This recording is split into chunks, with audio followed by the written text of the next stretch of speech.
Here only on GB News, the People's Channel, Britain's news channel. Westminster's full of talk, but out here, it's the real world. Am I allowed to talk now? No, that's it. This is where it matters, real people and real lives. That's what politics is all about. The fact has Trump made a good start? No. Straight answers, no spin, and just a couple of pints. How many fingers have I got up? About 10. So join me for Lee Anderson's Real World every Friday at 7 p.m, only on GB News. The People's Channel, Britain's news channel. You want to know what's really going on in the corridors of power? Labour don't know what to do with you half the time, and that makes you quite lethal in the chamber. Get behind the headlines with Chopper's Political Podcast. Join me, Christopher Hope, as I sit down with the great and the good of British politics. We'll see where this ruling takes us. These are the stories shaping our nation. Chopper's Political Podcast, available now on all platforms. Listen in and stay ahead. Exciting news. Every Friday, my Patrick Christies Tonight Show is going to have a twist to it. We're welcoming some special guests. You. That's right, on Fridays I'm going to be doing my show in front of a live studio audience because this show is about you and what you have to say. It's going to be the same big debates, same big topics, same big opinions, but every Friday night at 9 p.m. you are invited to come on down to Patrick Christies Tonight to be a part of the action. Only on GB News, the People's Channel, Britain's news channel.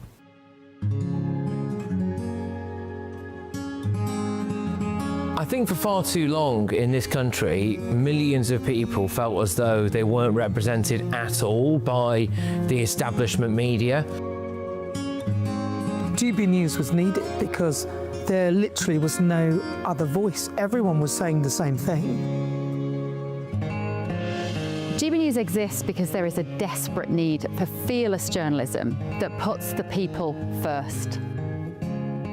GB News came on the scene as a disruptor, and it has always been a disruptor ever since. The mainstream is all about keeping the status quo as it is, ticking along quite nicely. They don't want to ask difficult questions. But journalism is journalism at the end of the day, and we're not here to serve any masters. Our masters are our audience. Charlie Peters, he gave a voice to the victims of grooming gangs, and now, of course, it's led to a national inquiry. GB News exists to make sure those concerns are put forward and people feel as though what they want to ask is put to those in power. We don't take orders from anyone. We ask the questions our viewers and listeners want answering. I know what's actually being discussed by my family and my friends. Us ordinary, hard-working British people have had enough. We've had enough. They're fed up with the same old establishment nonsense. Everything that we do is opening up conversations that others are afraid to go at. Why are you illegally bringing people into Britain? That is our job. Our job is to get to the truth. If it's important to you watching or listening at home, then it's important to us as well. That's what makes us the fearless champion of Britain.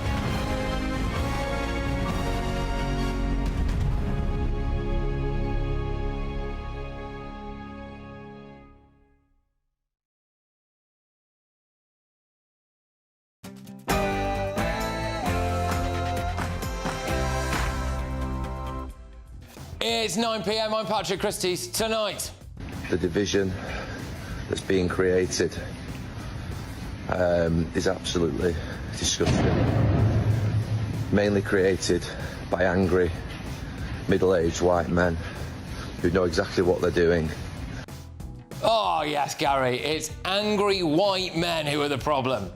Take up arms and defend yourself, and do preemptive strikes wherever those preemptive strikes, which is offensive jihad, is needed. Yeah. Oh, we've got more lunatics out in Britain. The camera, my good sir. Palestine. I'm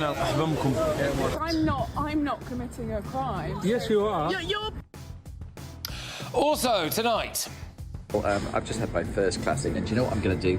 I'm going to live on the edge. I hope I don't get arrested for this, but I'm going to go for my second glass of fizzy Coke.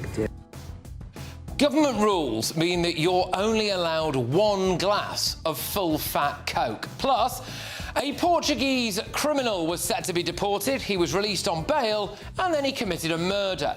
Also, We are going to take you live to the GB News party at Tory conference. Hopefully there's some people there because the conference itself does seem pretty empty and they misspelt the word Britain on a chocolate bar. Also,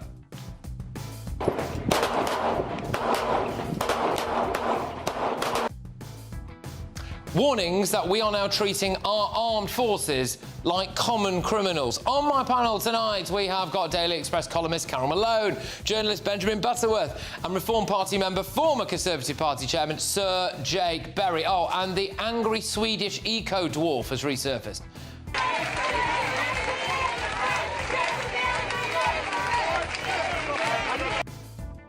Get ready, Britain, here we go.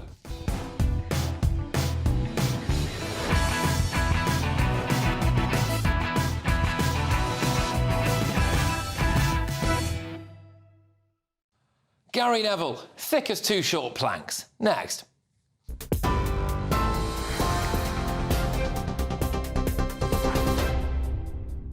Patrick, thank you. Good evening. I'm Bethany Elsey with your top stories from the GB Newsroom. A funeral has been held for one of the men who was killed in a terror attack on a synagogue in Manchester last week, with some there calling him a quiet man who became a hero. Adrian Dolby tried to block the doors as the attacker Jihad al-Shami entered with a knife. He was killed alongside Melvin Kravitz. 3 other people remain in hospital with serious injuries. Police Chief Sir Stephen Watson said the force are using every available resource.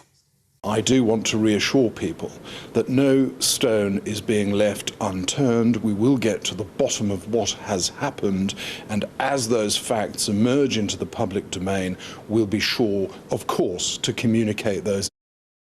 Donald Trump says peace talks between Israel and Hamas in Egypt have so far been very successful, urging negotiators to move fast to avoid bloodshed.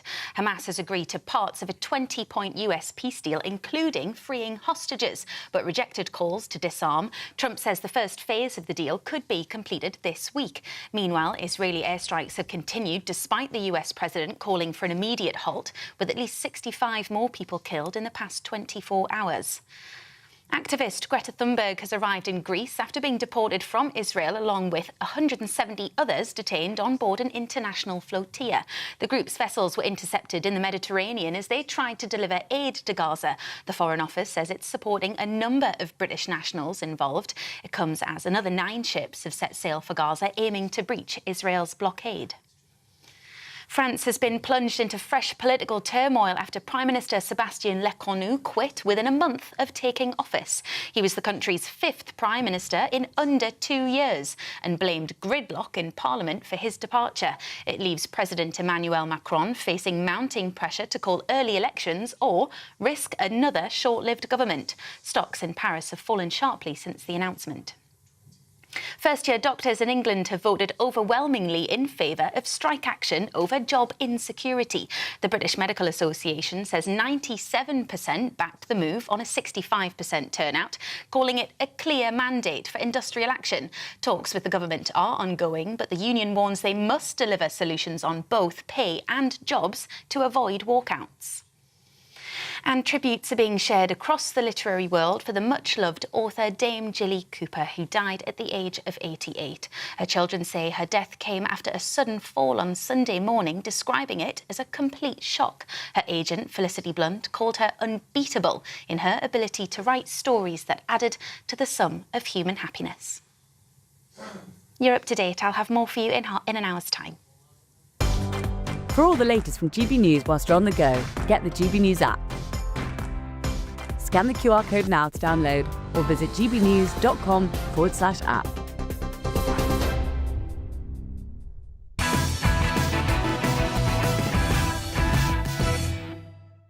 Good evening. Gary Neville is being absolutely roasted for this. So I've just left my house and walking into the office, waking up obviously, seeing the news last night and the news this morning dominated by the horrific attacks within the Jewish community, just about a mile from here. OK, who did that attack, Gary? We know it was a Syrian-born jihadi called Jihad. His Muslim convert wife said he wanted to join ISIS. Neville's going to do it. He's finally going to call out radical Islamist terrorism. Go on, Gary. going down a Littleton Road, seeing 60, probably 50 or 60 Union Jack flags. Yes, brilliant. Over patriotism. People just loving their country. Go on, Gary. And on the way back, I went down the parallel road, which is Bury New Road, which has got the Jewish community right at its heart, and they're out on the streets, defiant, not hiding or in fear. Yes, yes, and that is really brave of them because, Gary, especially in the last 2 years, they've faced relentless anti-Semitism from a combination of lunatic Islamists and mad far-left activists. But here we go. Gary is getting to the bit now where he calls out those nutty Islamists. Maybe he'll even make a point that many of the thousands of illegal immigrants we have crossing the channel come from countries that hate Jews. Come on, Gary, come on. The division that's being created is absolutely disgusting. Mainly created by angry, middle-aged white men who know exactly what they're doing. What? Oh, hang on. Angry, middle-aged white men? I can't help but wonder how many angry, middle-aged white men pay Gary Neville's wages by buying Sky Sports subscriptions. But anyway, do you think he means angry, middle-aged white men like Jihad al-Shami, good British name there, or angry middle-aged white men like Salman Abedi, the son of Libyan asylum seekers who blew himself up inside Manchester Arena? Maybe this is what he means. Yeah, there we go. Now, that is an angry middle-aged... oh, hang on a second, let's have a look at this. Oh, it was a Muslim man, actually, who just violently attacked someone with a knife for burning a Quran outside the Turkish embassy. Guess what? He was spared jail. Anyway, carry on, Gary. Funnily enough, on one of my development sites last week, there was a Union Jack flag put up, and I took it down instantly. And some people might be watching this and thinking, well, Gary, you're not very patriotic. I played my country 85 times. I love my country. I love Manchester and I love England. But I've been building in this city for 15, 20 years, and there's no one put a Union Jack flag up in the last 15 to 20 years, so why do you need to put one up now? Great question. Let me tell you why, Gary. Because over the last 15 to 20 years, we have seen record levels of mass immigration. We've seen record levels of illegal immigration. We've seen a huge rise in Islamist extremism. People are sick of their hard-earned tax money being spent on asylum hotels and benefits for illegal migrants, and actually, in many cases, legal migrants as well. Not that that bothers Gary, of course, because he's absolutely wadded. But we've had the Pakistani rape gang scandal as well, which Gary doesn't want to talk about. Do you think it was a good thing that Elon Musk is highlighting the grooming gang problem in your country? I've got no comment, mate. Really? Why not? I've got no comment on Trump and Musk and all the rest of it. And now, Gary, we have a Prime Minister and a government who many ordinary, hard-working people feel really don't like Britain and haven't got the minerals to sort it out. But, you see, Gary can't admit that, can he? Why not? Well, he did everything within his power to get Sir Keir Starmer elected, didn't he? How are you? Yeah, good. How are you? Are we good? Thanks for doing this, then. No, no really problem good. at all. Oh, no problem at all. Yeah, he's done events with Sir Keir Starmer at Labour Party conference. He even backed him over the whole freebie scandal stuff. Look, Gary's very big on morals. He's got a strong sense of right and wrong. Do you remember when he went to the Islamist Hamas terror group housing country of Qatar for the World Cup, inadvertently helping to sports wash that diabolical country?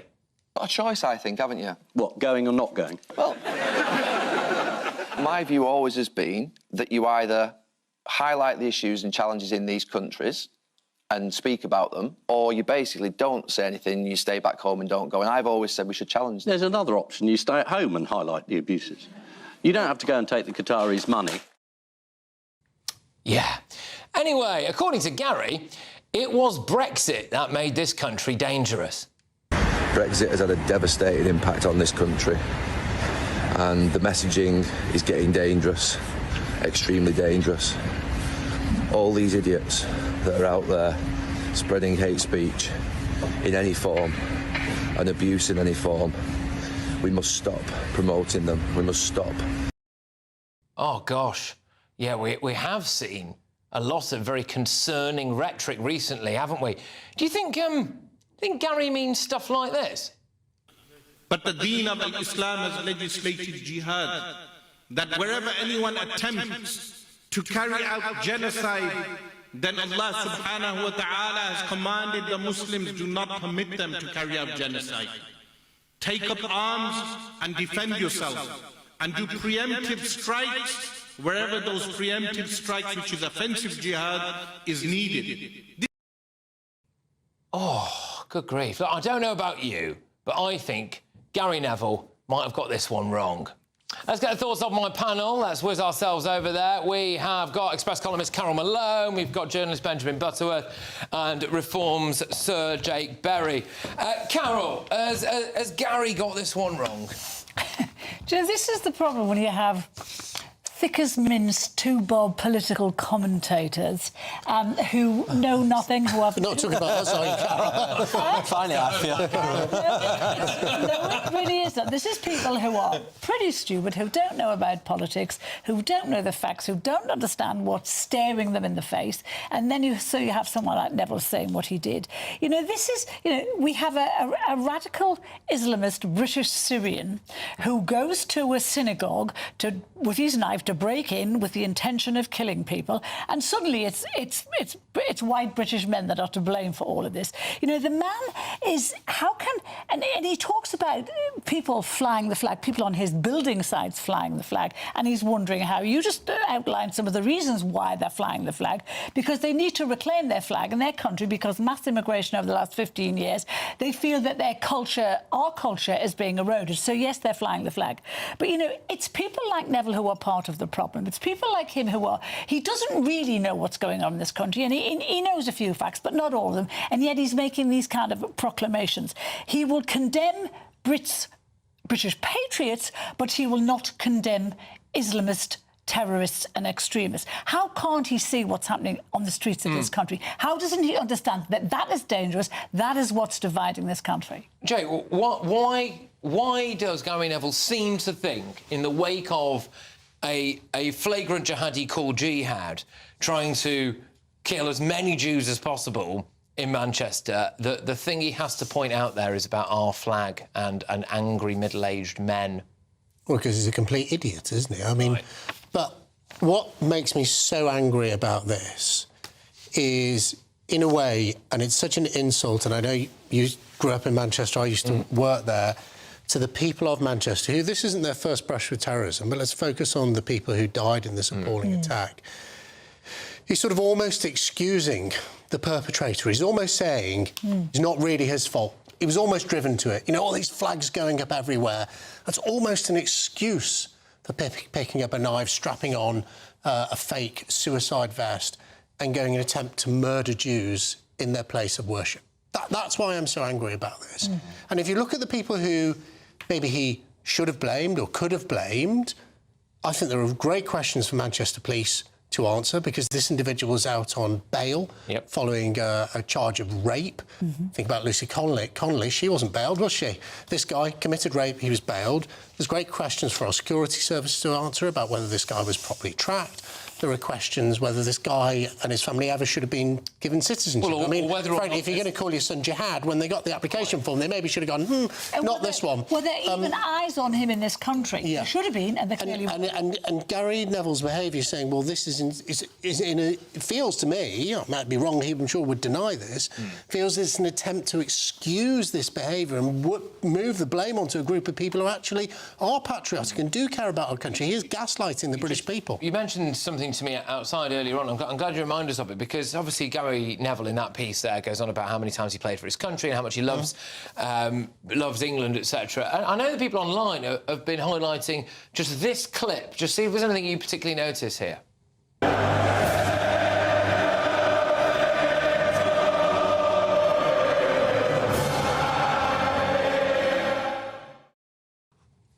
So he's not singing it. No, didn't appear to be singing the national anthem. Hey, maybe that was just him on an off day. Maybe he was so in the zone he didn't notice the national anthem was. We can't. Apparently, the other thing he said is we can't doubt his patriotism because he played for England in a football game. I admire him for it. It's something I'd love to be able to do. I certainly couldn't, but you know, it doesn't necessarily make you a patriot because you play football. Let's be, you sat there very patiently, not getting involved in this. You know, there's been some pretty strong stuff said about Gary Neville there. You know, do you want to go into bat for him here? Say, look, actually, he's misunderstood. He's entitled to his views. Well, I mean, I think in general, middle-aged men posting on the internet without thinking is not such a good idea.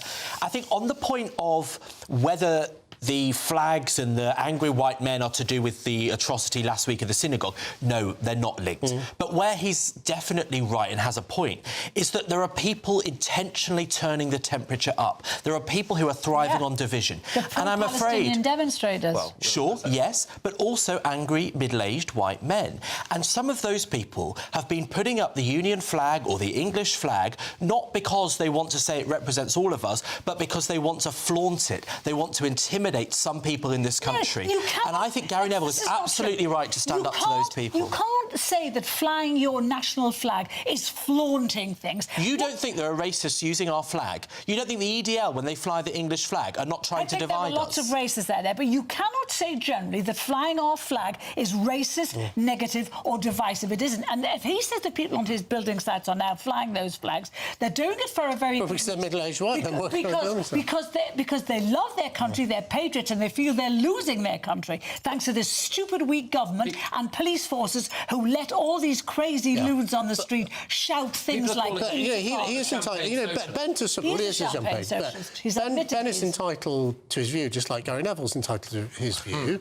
But what really makes me angry is he specifically went out in this video and linked it to these terrorists. If he'd have generally stood up and said, look, I'm really uncomfortable with the flags, I disagree with him, fair enough. But to link it to this terrorism attack is using an appalling tragedy to try and make a political point, and he's wrong. It is a disgraceful way to behave, and maybe he should have talked about the fact that, you know, David Lammy was booed by the crowd who was so angry with him when he went and addressed the vigil there. There's all sorts of things he could have talked about. Multiple things can be true.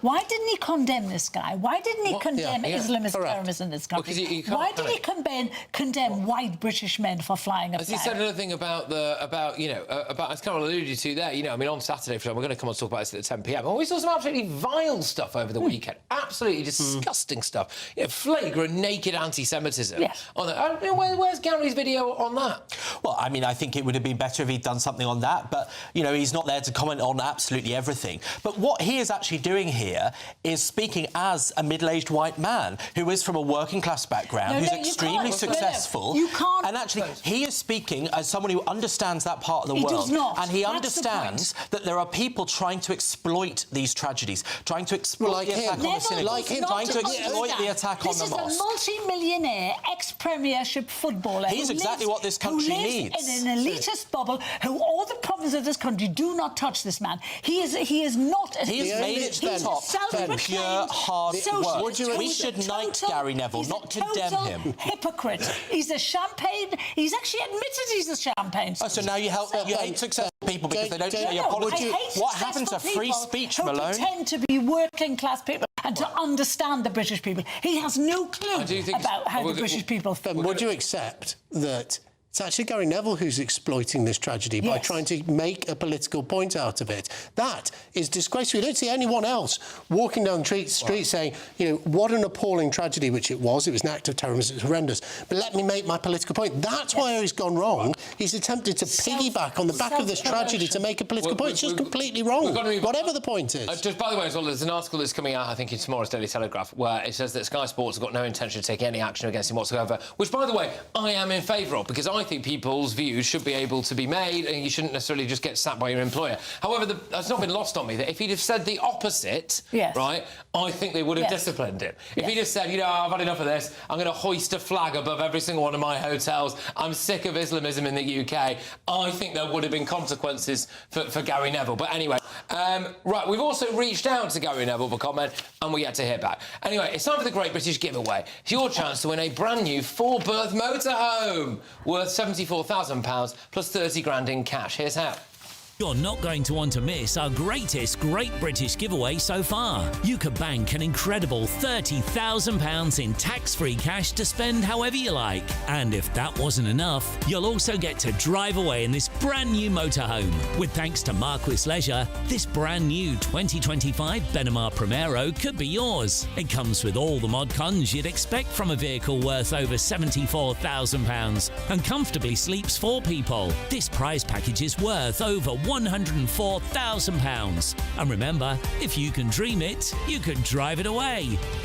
For another chance to win, text WIN to 63225. One entry costs £2.50 plus one standard network rate message. Or text BONUS to 63225. 5 entries cost £5 plus one standard network rate message. Go to gbnews.com/win. Entries start at £2.50. Call 0903 686 3232. Calls cost £2.50 plus your network access charge. Or post your name and number to GB16 PO Box 8690 Derby DE1 9TT. UK only. Entrants must be 18 or over. Lines close at 4 p.m. on the 31st of October. The winner will be contacted live on GB News, week commencing 10th November. Please check the closing time if listening or watching on demand. Good luck. Good luck, everybody. Loads coming up, including this. I've just had my first classic, and do you know what I'm going to do? I'm going to live on the edge. I hope I don't get arrested for this, but I'm going to go for my second glass of fizzy Coke. So the government's latest draconian regulation is a massive blow for fans of Coca-Cola and indeed Nando's as well. Is Britain slowly turning into North Korea? But first, yes, a flurry of eye-catching policies from Kemi Badenoch today. But will it be enough to stop her party from hemorrhaging voters to reform? I'm going to be live at the Tory party conference, which, as far as I can tell, is pretty empty. Stay tuned.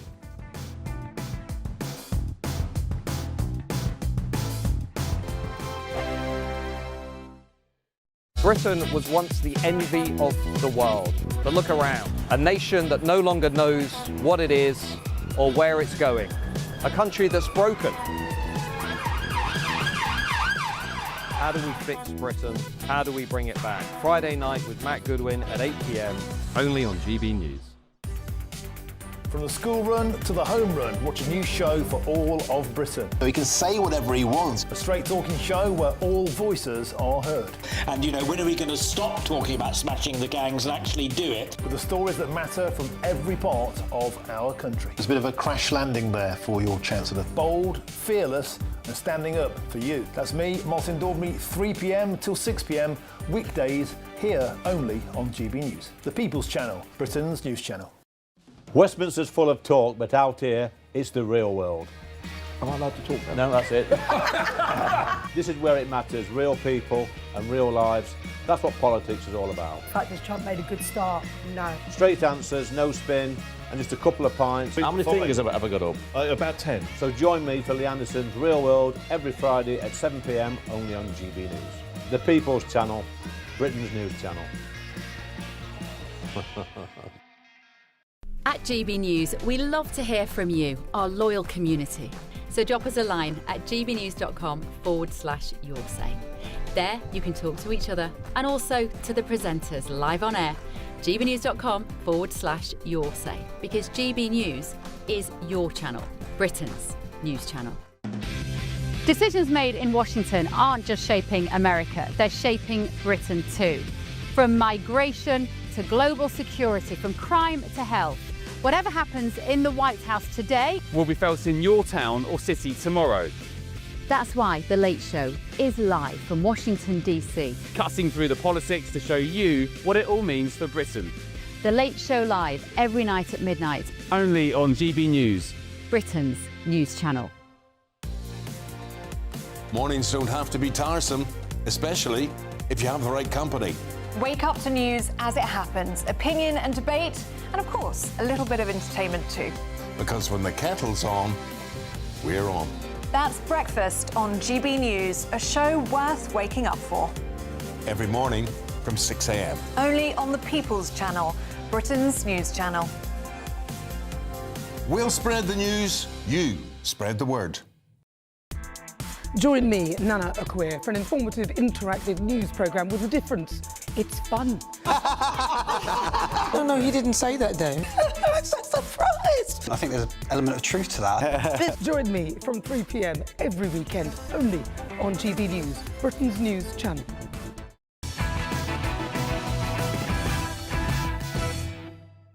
Welcome back to Patrick Christies tonight. So, Kemi Badenoch has finally made her mind up, promising to take the UK out of the ECHR if she wins the next election. In June, the Tory leader's legal experts are going to be carrying out a review of the UK's membership of the convention, which concluded that membership makes it impossible to control Britain's borders. Yeah, well, absolutely. Badenoch announced the decision ahead of the Tory party conference in Manchester, which, of course, started today. I'm very grateful to be joined by the Shadow Finance Secretary, Gareth Davies, who's at the Tory party conference in Manchester. Thank you very, very much. OK, so are you in favour of leaving the ECHR? Yes. Good, OK. And because there is some concern that not all of your MPs are. Look, the clear answer to this is that we wanted to take a position which was based on fact, on review and careful consideration. And Kemi quite rightly instructed Lord Wolfson, a great legal mind, to really conduct a comprehensive review of this. He's concluded that part of a comprehensive plan to tackle illegal immigration includes departure from the ECHR, but also a number of other measures as well. And so this is born out of serious review. Yes, it took a little time, but I think we've arrived at a position now which offers the country a detailed plan to tackle what is frustrating so many people across the country, including me. Yeah, quite. I mean, Kemi Badenoch has also vowed to deport 150,000 failed asylum seekers every year if she becomes Prime Minister. It's going to be part of a special removals force. And it's, of course, modelled on President Trump's Immigration and Customs Enforcement Agency. So I take it that that means you're more than happy to send people back to countries like Afghanistan, Eritrea, Syria. We believe in fairness, and if you come to this country illegally, you will be removed under a next Conservative government. It does take tough action, it takes hard decisions, but I think we've come to a point now in the country where people want to see action, and that is what we're setting out this week. A clear plan, a comprehensive plan, and it includes, yes, removals of those who come here illegally. We are an open country, we're a country that does welcome people, but you've got to do it legally. But you would send people back to Afghanistan, which is run by the Taliban. Message. You would send people back to the Taliban, yeah. We would send people back to their country of origin where we can, and we are looking at other options. We would look at other options like offshore processing and other destinations, and more detail will be set out over the course of the next few years. But the point and the principle is very clear, that if you come here illegally, you will be removed, no matter where you come from. OK, all right. I've got to ask you, what's the atmosphere like there? Because I think we can show a couple of pictures that aren't necessarily the most flattering. That's one of the auditoriums there. I think Mel Stride was due to be speaking. So, I mean, from what we've heard and what we see there, it looks as though you could have fired a cannon in that main hall today and not hit anyone. Is it well attended? It is well attended. I've seen some of the pictures on social media that have been taken quite a long time before things have started and things like that. I can tell you the fringe events I've been doing all day have been packed. But look, let's be really honest and clear about this. We're in opposition. We're a year since a pretty bad election defeat, and so we're building back. And in time the numbers will climb. But I have to tell you, it is well populated. I've just been at our business day. There's lots and lots of people supporting our party because of the devastation that Labour are causing and the confusion they're getting from reforms policies. So, I believe me, it feels much better than is being portrayed on social media. So I will absolutely acknowledge that, if you get there early enough, anyone could take a picture of an empty room, can't they? So fair play. But just to ask you mentioned reform there. I've got a couple of stats here. So half of Tory members do not want Kemi Badenoch to lead the party into the next election, and apparently quite a lot of your members as well would be happy for a pact with reform. So is Kemi really the right person to be leading you in, firstly? Yes, she is. And I think this week she's demonstrated that she's got a lot of criticism, by the way, over the last several months about not being clear on her intent, not being clear on what she believes, and not being clear on some policy areas. Well, I think that's changed this week, and you certainly do feel it, honestly, among members that I've spoken to. These policies have been well welcomed. I just spoke to our young group of Conservatives who are very welcoming of the announcement today on the national insurance jobs bonus. There's more to come. We've got a long time to plan and to announce policies that will win back the trust that we lost so badly at the last election. OK, just one last thing. There was a slight little mishap, I think, on a bar of chocolate that was doing the rounds. When Labour negotiates, Britty Ann loses, which was a little bit of a mishap. Probably not helpful, was it? I can tell you the chocolate still tasted pretty good, but yeah, we're going to be looking into the spell checking. Fair enough. No, look, sorry, I thought I'd pull your leg slightly. But can I just say thank you? And by the way, I appreciate you making the time at this time of night. You've probably got a whole host of conference parties to go to, not least, of course, the GB News one. So maybe we'll see you there later. Look, all the very best. Good luck with everything. Take care. All right, see you soon. Thank you very much. OK, right. That was, of course, Gareth there. Right, so coming up, former Special Forces officer, quite a big story this, actually, has hit out at the government for treating our brave soldiers as, quote, common criminals. So, are these relentless war crimes investigations endangering national security? But before that... I've just had my first class thing, and do you know what I'm going to do? I'm going to live on the edge. I hope I don't get arrested for this, but I'm going to go for my second glass of fizzy Coke. Yeah, well, so believe it or not, you are now, under this Labour government, only allowed one glass of full-fat Coca-Cola. Are we turning into North Korea? Stay tuned. Be nice to escape the grey. Clear skies, here we come. As clear as our travel insurance. All Clear Travel Insurance sponsors GB News Travel Destinations Forecast. It's a bit of a mixed picture across the Mediterranean over the next couple of days. Plenty of showers around for the Canaries as we head through Tuesday afternoon. Perhaps some fairly brisk winds too. But for much of Spain, Portugal, southern parts of France and Italy, there'll be plenty of sunny spells on offer. However, for the Balkans, a lot of wet weather around, perhaps even some snow over the mountains. So definitely feeling a little bit cooler here with some brisk winds too. There is going to be more sunshine on offer as we head through the rest of the week, and temperatures quite widely into the 20s for most of us. All Clear Travel Insurance sponsors GB News Travel Destinations Forecast. Hello there, good evening. Welcome to your GB News weather update from the Met Office. Over the coming days, high pressure is set to dominate our weather, which means many areas will see dry and settled conditions, though we can't rule out some light rain at times. And we'll see that light rain start to push into the far northwest this evening as frontal systems edging closer. A fair few isobars on the chart here too, so quite blustery at times, but otherwise high pressure sitting to the south, which means staying mostly dry, though we'll see some thicker clouds start to edge into Wales, southwest England. This could produce some odd spells of drizzle, particularly around hilly areas. But the main source of the rain will be pushing into parts of Scotland, Northern Ireland. It's quite a wet start here and quite cloudy for many areas, so remaining mostly mild. Most towns and cities dropping between 11 to 13 degrees Celsius.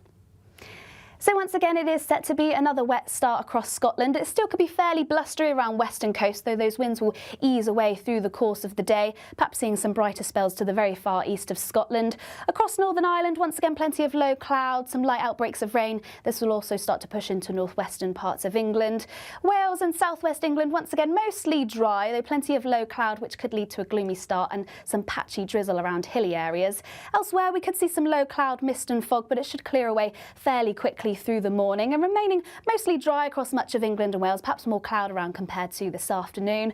Outbreaks of rain starting to edge into northern parts of England and Wales, but generally clearing across Scotland and Northern Ireland, so turning brighter here, just a few showers across the far north of Scotland. And it's still going to be warm in the sunshine, not quite as warm as this afternoon though, highs reaching around 17 to 18 degrees Celsius. Now, some remnants of cloud and rain could start to skirt its way into southern parts through the early hours of Wednesday, eventually clearing through the afternoon. But for most, it should be another dry day, sunny spells, more cloud across Scotland once again with some blustery showers. But high pressure remains dominating for the rest of the week, so it should be mostly dry, a little cloudy at times, and temperatures around about average for the time of year. From the GB News Newsroom, we bring you the news as it happens. With our team of dedicated journalists across the UK, we're ready to keep you up to date with what's happening every half an hour, every single day. Bulletins here on GB News, the People's Channel, Britain's news channel. Westminster, the ultimate clique. And you're fighting like rats in a sack. But here on the Camila Tomminy Show, we ask the questions the establishment media is too scared to ask. OK, let me ask you a straight question, because I know you're a straight-talking politician. Whether it's net zero, illegal immigration or law and order, nothing is off limits. You had the power then.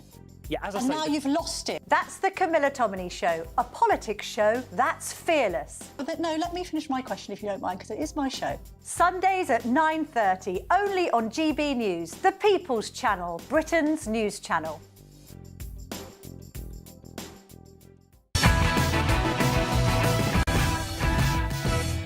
We're not going to do this. Not going to do what? I'm not committing a crime. Yes, you are. You're doing something that is... If I am, then call the police. You call the police and you let them know. Well, we saw a load of stuff happening over the weekend, calls for the intifada, and that there was your classic case of a posh North London lefty woman cutting down ribbons that were there for the Israeli hostages. But, of course, it's not about the Jews, everybody. Oh, no, it's not about the Jews. Anyway, more on that shortly. First, though, is Britain slowly turning into North Korea? It's time for the head-to-head. Well, new government regulations on sugary drinks has forced the popular high street restaurant Nando's to ban its refill deal on Coca-Cola, meaning that customers are now restricted to just one glass of the drink. And it's fair to say that the decision has not gone down well with one Nando's regular. I've just had my first classic, and do you know what I'm going to do? I'm going to live on the edge. I hope I don't get arrested for this, but I'm going to go for my second glass of fizzy Coke. Dearie me. I mean, you know, what is this? Are we in North Korea? Where are we?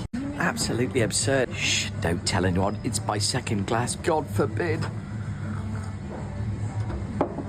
I can hear the police sirens outside. They're coming to get me. They're going to take me away. The mad part about it is that they've also got bottomless soft swirl ice cream, but there's no limit on that. So this is the logic of the government. Bizarre. Yeah, I mean, it is nuts, isn't it? It's time for the head-to-head now, so... Going head-to-head on this are the senior fellow at the New Culture Forum and cultural historian Philip Cazelli and the health coach and obesity campaigner Steve Bennett. Chaps, thank you very much. Philip, I'll start with you. Is this just the latest in a long line of incredibly draconian things from this government? Yeah, I thought it was just really stupid, that, because, you know, you have one glass of Coke and then you can go and have 15 pints of Wobbly Bob. So it's just really kind of stupid. It's all about the symptoms and not the cause. And it's about kind of imposing these ridiculous petty rules to kind of make you do things rather than inculcating, fostering a sense of responsibility. And this is really about culture, isn't it? So I think A.A. Gill, do you remember the food critic, A.A. Gill? Yes. He said something really interesting once. He said the most valuable thing you have in your home is a table, because at a table, the family gathers round, you eat food, it's ritualistic, it's important, and the food is important. Therefore, the food will be good. If your habit is to eat good food with the people you love, then you are not going to be eating rubbish all the time, which means you can go occasionally and have, you know, you can have glasses of Coke if you want. You can have a McDonald's, you can have a Nando's, you can do what you want. But the point is your habit and what's important to you is healthy. OK, Steve, why is the government reaching into our lives and telling us that we can only have one cup of full-fat Coke? Well, look, we used to say doctors smoked Camels before we knew cigarettes were bad for us. We all know that alcohol probably has side effects, but there isn't yet enough knowledge around sugar driving obesity and obesity driving illness. We just held in London a month back the International Food Addiction Conference, and the evidence is strong, the science is strong. Sugar, #1 culprit. It's addictive, it's harmful, it drives obesity, but there's not as much awareness yet. I'd like a big sticker put on the front of that said, look, just have one. because it is driving obesity. You might not know that. But is it the job of the government to force our hand in this? This is the thing, isn't it? It's one thing telling us, educating us, Steve, that OK, that's bad for you. 2 glasses might be a fast track to diabetes. But does the government have any right to ban us from doing that if we want to? I think we've got to come at it from every way. We've got to get back to educating in schools. We've got to stop labelling things correctly. And if you walk down a Coca-Cola aisle in a supermarket in Chile, there's warnings like there are on cigarettes, because it's as potentially dangerous. It's as addictive. You know, we know obesity is driving cancer rates in the same way as cigarettes did in the 70s, the 80s and 90s. But the public aren't aware yet. So, look, I'm all for coming at this from as many different ways as possible. All right, Philip, can I just say, for me, I saw this as part of a bigger issue. So things like ID cards, things like facial recognition cameras everywhere, things like, obviously we're coming off the back of some of the ridiculous lockdown laws that we had there, very draconian stuff all the time. And you know, I know this might sound a bit flippant to people about, like, oh, what are you complaining about? You can only have 1 glass of full-fat Coke. But for me, this is we're kind of heading into a type of society that I don't particularly like, Philip. No, I don't like it at all. And I think you're absolutely right, Patrick. I think there's something else as well. While we were talking about this, the other thing I was thinking about was free school meals and this obsession with free breakfasts, OK? This is the government encroaching on the territory of the family, right? And again, it comes back down to education. Again, it comes back down to culture. Your one role, your main role, the first thing you should do when you wake up in the morning is feed your children. If you don't do anything else, you feed your children. That's what you should know what to do, and you should know what to feed your children. OK, we're talking about labels and we're talking about all of that kind of stuff in education. There were no labels on food in the 1970s, but people weren't obese. They're obese now. That isn't the answer. It is about making... Yeah, because food has changed. And just wait, just let me finish, please. And getting the government away from this and going back to the old stuff, the family stuff, the doing things for yourself and thinking for yourself. All right, go on, Steve. Yeah, because look, Steve, just on that, you can say what obviously like about food changing and stuff. You make your point, but I've just got one eye on the future, and I'm slightly concerned that we're going to end up walking around supermarkets with a shopping basket that's like counting our calories for us and putting limits on what things we can and can't get. And if you overeat, you lose the Chinese-style social credit system that we now live under. All of that. I'm worried about that, Steve. And these, look, they're all valid points, right? I've got 7 children, 3 grandkids. They're educated on food because they live in a culture where we know about food, and we know scientists, doctors around my home all the time. But most people these days don't know good food from bad food. And I hear what you say about breakfast. You should feed your kids before you go to school, but there's good things to feed them. And sadly, half the nation aren't feeding them the things that are really healthy. They're then crashing by about 11 o'clock. The brain starts craving more sugar. And they're on this roller coaster, what I call a carbo coaster, sugar coaster all day long. We've got to get education back into this, and anything that is either heavy in sugar, that turns into sugar, we've really got to, certainly with our children, start to limit the amount they have. Because if we can stop that addiction early on, we know that childhood obesity, once they get to the age of 11, 95% will be obese the rest of their life. We've got to kick this in the bud right now. Fair enough. I do just remember Keir Starmer standing on the steps of Downing Street after he won the election and saying this is going to be a government that treads more lightly on our lives, and then bingo, there goes your full-fat Coke. But anyway, chaps, thank you very much. It's a member of the New Culture Forum and cultural historian Philip Caselli, who, by the way, I thought, Philip, you did a fantastic video on the old Gary Neville stuff, and health coach and obesity campaigner Steve Bennett. Cheers, guys. Thank you. Right, look, bit of this at 10 p.m. The camera, my good sir. Palestine. I'm not committing a crime. Yes, you are. You're 488 people were arrested for supporting a banned terrorist organisation in Britain on Saturday alone. It needs to stop. I'll explain why and how at 10. But before that, a former Special Forces officer has sent a big warning sign for us, saying that we are now treating soldiers as, quotes, common criminals. So are these relentless war crimes investigations and historical prosecutions putting our national security at risk? That's next. Welcome back to Britain's Newsroom with Andrew and Beth. Hello everyone, Patrick Christies here. I'm Michelle Dewberry, Britain's News Channel. Access the stories that matter to you. Take the GB News family with you on any device. And as long as you have an internet connection, tune in to GB News anywhere on the planet or beyond. GB News, the People's Channel, Britain's news channel. From the school run to the home run, watch a new show for all of Britain. So he can say whatever he wants. A straight talking show where all voices are heard. And, you know, when are we going to stop talking about smashing the gangs and actually do it? With the stories that matter from every part of our country. There's a bit of a crash landing there for your Chancellor. Bold, fearless and standing up for you. That's me, Martin Dewberry, 3 p.m. till 6 p.m, weekdays, here only on GB News. The People's Channel, Britain's news channel. Westminster's full of talk, but out here, it's the real world. Am I allowed to talk No, now? that's it. This is where it matters, real people and real lives. That's what politics is all about. In fact, has Trump made a good start? No. Straight answers, no spin, and just a couple of pints. How many fingers have I got up? About 10. So join me for Lee Anderson's Real World every Friday at 7 p.m, only on GB News. The People's Channel, Britain's news channel.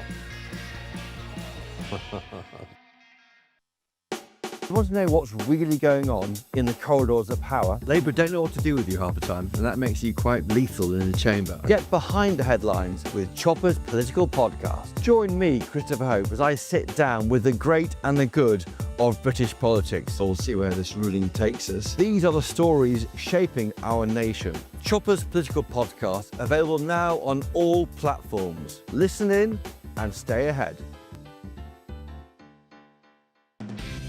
Decisions made in Washington aren't just shaping America, they're shaping Britain too. From migration to global security, from crime to health. Whatever happens in the White House today will be felt in your town or city tomorrow. That's why The Late Show is live from Washington, D.C. Cutting through the politics to show you what it all means for Britain. The Late Show live every night at midnight. Only on GB News, Britain's news channel. Hi, I'm Michelle Dewberry, and my show is your opportunity to cut through all the noise and dive in headfirst to some robust debates. Ideas clash. Situation, No, isn't it? Because the failure is you're deliberately avoiding my point. Nothing's held back, And if you think this is the end of it, wait for more. and we do not shy away from the difficult stuff. Sometimes I want to shake people and say, if only you understood. So join me on Dubes & Co weeknights at 6 p.m, only on GB News, Britain's news channel. I'm not going to do this. Not going to do what? I'm not committing a crime. Yes, you are. You're doing something that is... If I am, then call the police. You call the police and you let them know. The scourge of the posh North London lefty woman strikes again, but more on that at 10 p.m. First, though, a former SAS operator has claimed national security is being put at risk because soldiers are being treated like common criminals over alleged war crimes.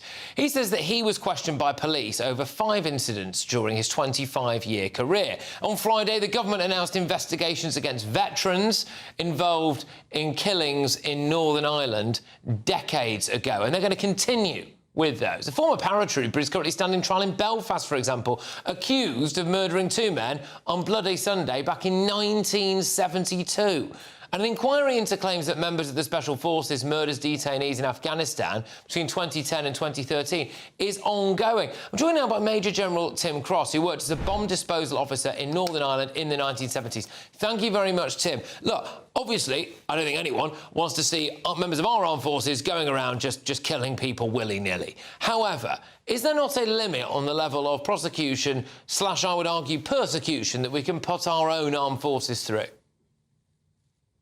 Well, there's a limit to some extent, but I do think we need to recognise, well, let's start off on the basis that the military exists to deliver success on a battlefield. There aren't prizes for coming second. It's tough, it's physically brutal. We have to make decisions very quickly, often in split seconds. In Northern Ireland myself, actually, I had an incident where somebody came running it towards me with a pistol in their hand, and I didn't know whether they were terrorists. As it turned out, actually, they were the police coming to help me get out of a traffic jam. So you have to react very quickly to events. And we operate within, and you know, rightly so in my view, a mass of laws, conventions, protocols, collection of human rights, charters, rules of engagement, and are subject to deep scrutiny, always by the media, by yourselves and others. Well, not necessarily by me, to be fair, but yeah. By lawyers. So yeah, but that's the problem, Tim, isn't it? Sorry to cut across it, but apparently said to me, there are many prowling the touchline, waiting for every infringement of the rules. But it's important to recognise that if we are to stand against or apart from those that we are, you know, fighting, like terrorists in Northern Ireland or in other places around the world, we have to hold firm to our values and standards. Absolutely, but prepared to investigate when things.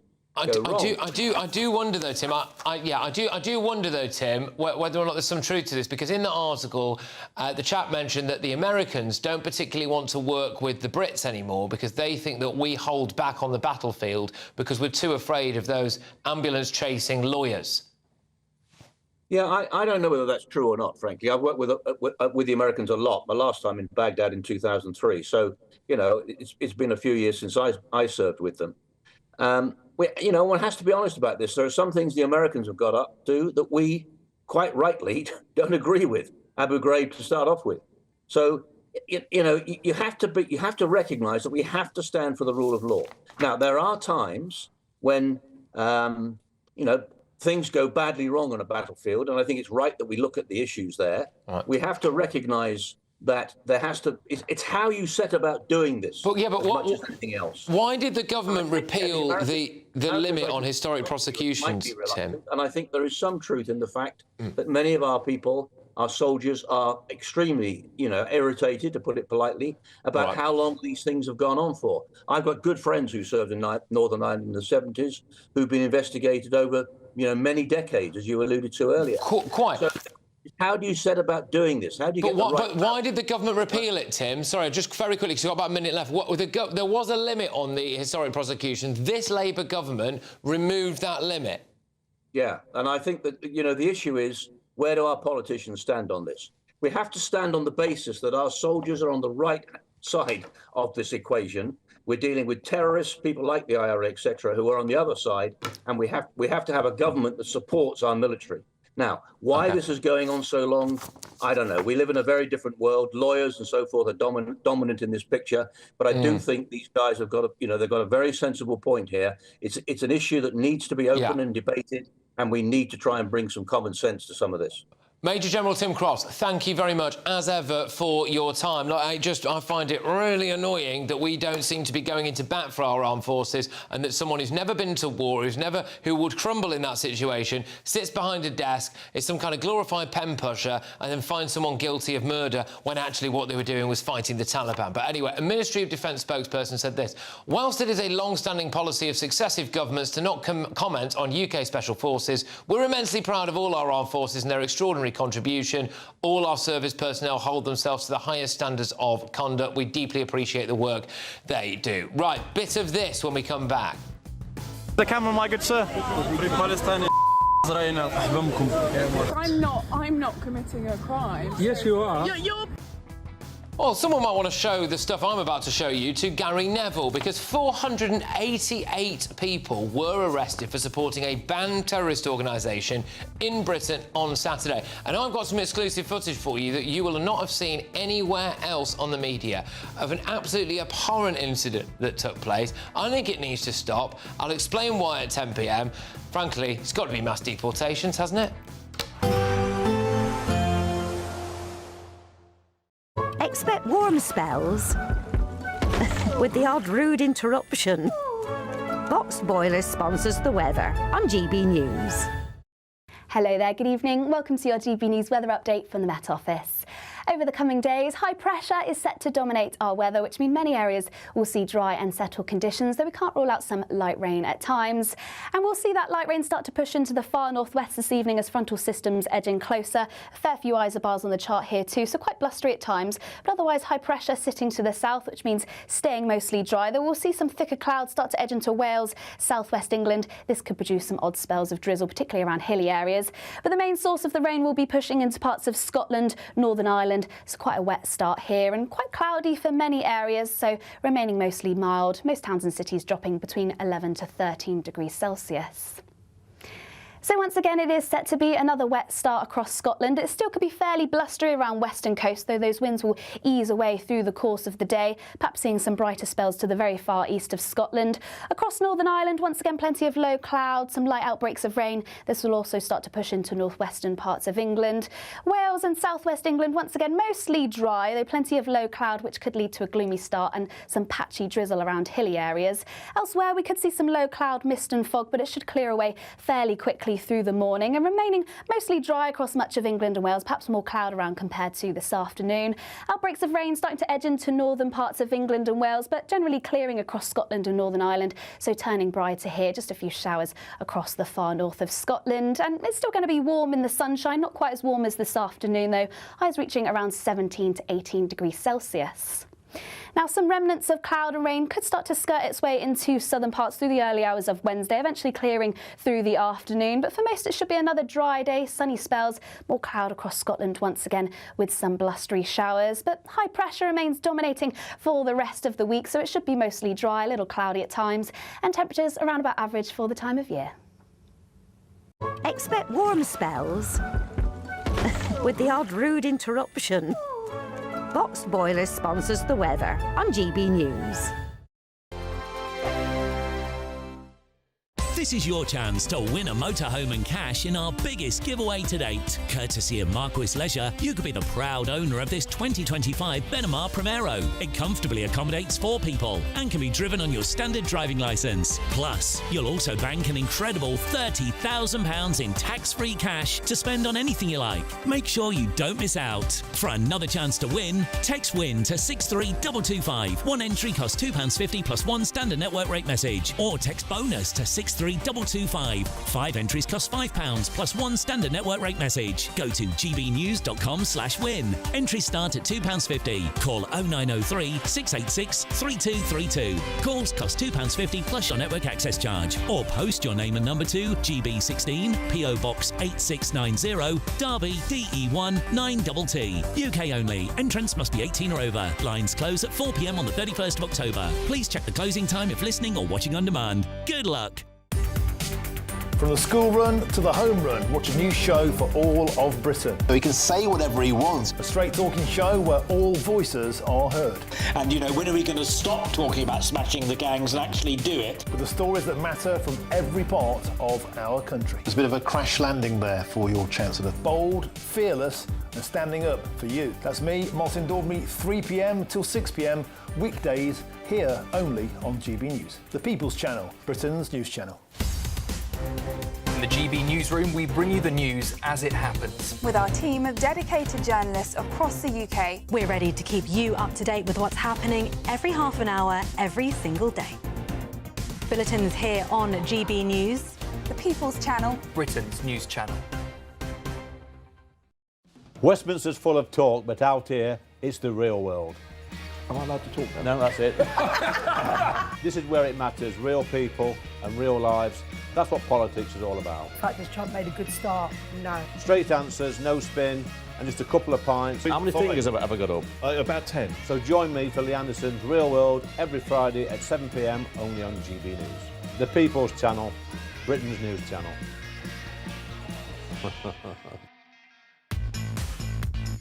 5 hosts, 5 opinions, 5 fearless debates, 5 unfiltered takes on the day's news. 5 reasons not to be anywhere else on Saturday night.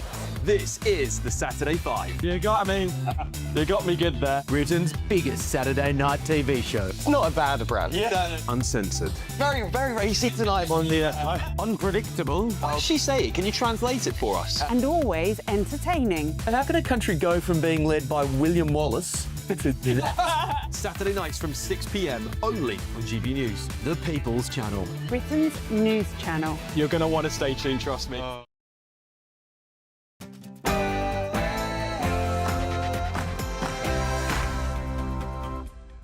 It's 10 p.m. I'm Patrick Christies. Tonight, the division that's being created is absolutely disgusting. Mainly created by angry, middle-aged white men who know exactly what they're doing. Oh, yes, Gary. It's angry white men who are the problem.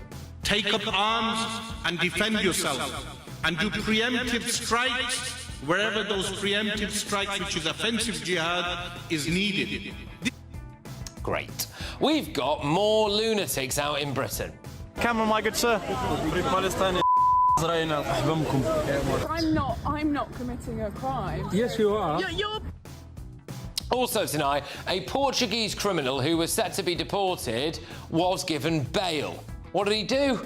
Just went on to commit a murder, didn't he? Also, we will take you over to the GB News party at Tory Party Conference. I'll have all of tomorrow's newspaper front pages with my top panel. Daily Express columnist Carol Malone, journalist Benjamin Butterworth and Reform Party member, former Tory chairman Sir J. Berry. Oh, and the angry Swedish eco-dwarf has resurfaced.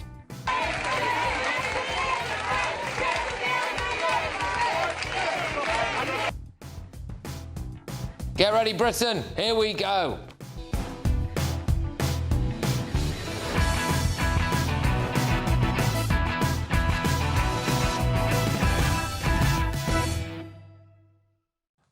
Got an idea to fix the rampant anti-Semitism in Britain.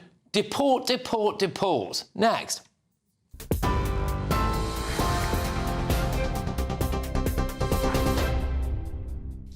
Patrick, thank you. Good evening. I'm Bethany Elsey with your top stories from the GB Newsroom, and we'll start with some breaking news. Donald Trump says peace talks between Israel and Hamas in Egypt are making tremendous progress, but still urged negotiators to move fast. Hamas has agreed to parts of a 20-point US peace plan, including freeing hostages, but rejected calls to disarm. Meanwhile, Israeli airstrikes have continued, with at least 65 more people killed in the past 24 hours. But Trump says the first phase of the deal could be completed this week. I think we're going to have it soon. I think we're going to have a deal. It's a hard thing for me to say that when for years and years they've been trying to have a deal with Gaza. But, literally for centuries, okay, if you really think about it. But we're going to have a Gaza deal, I'm pretty sure, yeah. A funeral has been held for one of the men who was killed in the terror attack on a synagogue in Manchester last week, with some there calling him a quiet man who became a hero. Adrian Dorby tried to block the doors as the attacker Jihad al-Shami entered with a knife. He was killed alongside Melvin Kravitz. 3 people remain in hospital with serious injuries. Police Chief Sir Stephen Watson said the force are using every available resource. I do want to reassure people that no stone is being left unturned. We will get to the bottom of what has happened, and as those facts emerge into the public domain, we'll be sure, of course, to communicate those. First-year doctors in England have voted overwhelmingly in favour for strike action over job insecurity. The British Medical Association says 97% back the move on a 65% turnout, calling it a clear mandate for industrial action. Talks with the government are ongoing, but the union warns they must deliver solutions on both pay and jobs to avoid walkouts. France has been plunged into fresh political turmoil after Prime Minister Sébastien Lecornu quit within a month of taking to office. He was the country's 5th Prime Minister in under 2 years and blamed gridlock in Parliament for his departure. It leaves President Emmanuel Macron facing mounting pressure to call early elections or risk another short-lived government. Stocks in Paris have fallen sharply since. And tributes are being shared across the world for the much-loved author Dame Jilly Cooper, who's died at the age of 88. Her children say her death came after a fall on Sunday morning, describing it as a complete shock. Her agent, Felicity Blunt, called her unbeatable in her ability to write stories that added to the sum of human happiness. You're up to date. I'll have more for you in an hour's time. You can now watch GB News live across the United States of America and the world on Truth Plus. Scan the QR code to find out more, or visit gbnews.com/truth.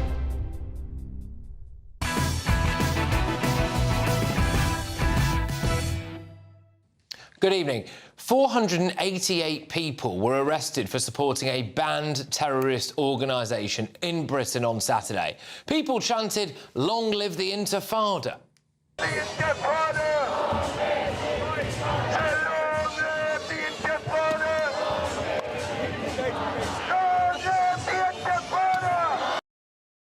One man, and English does not appear to be his first language, said F Israel, but didn't want to comment on anti-Semitism. Oh, gosh, I wonder why not.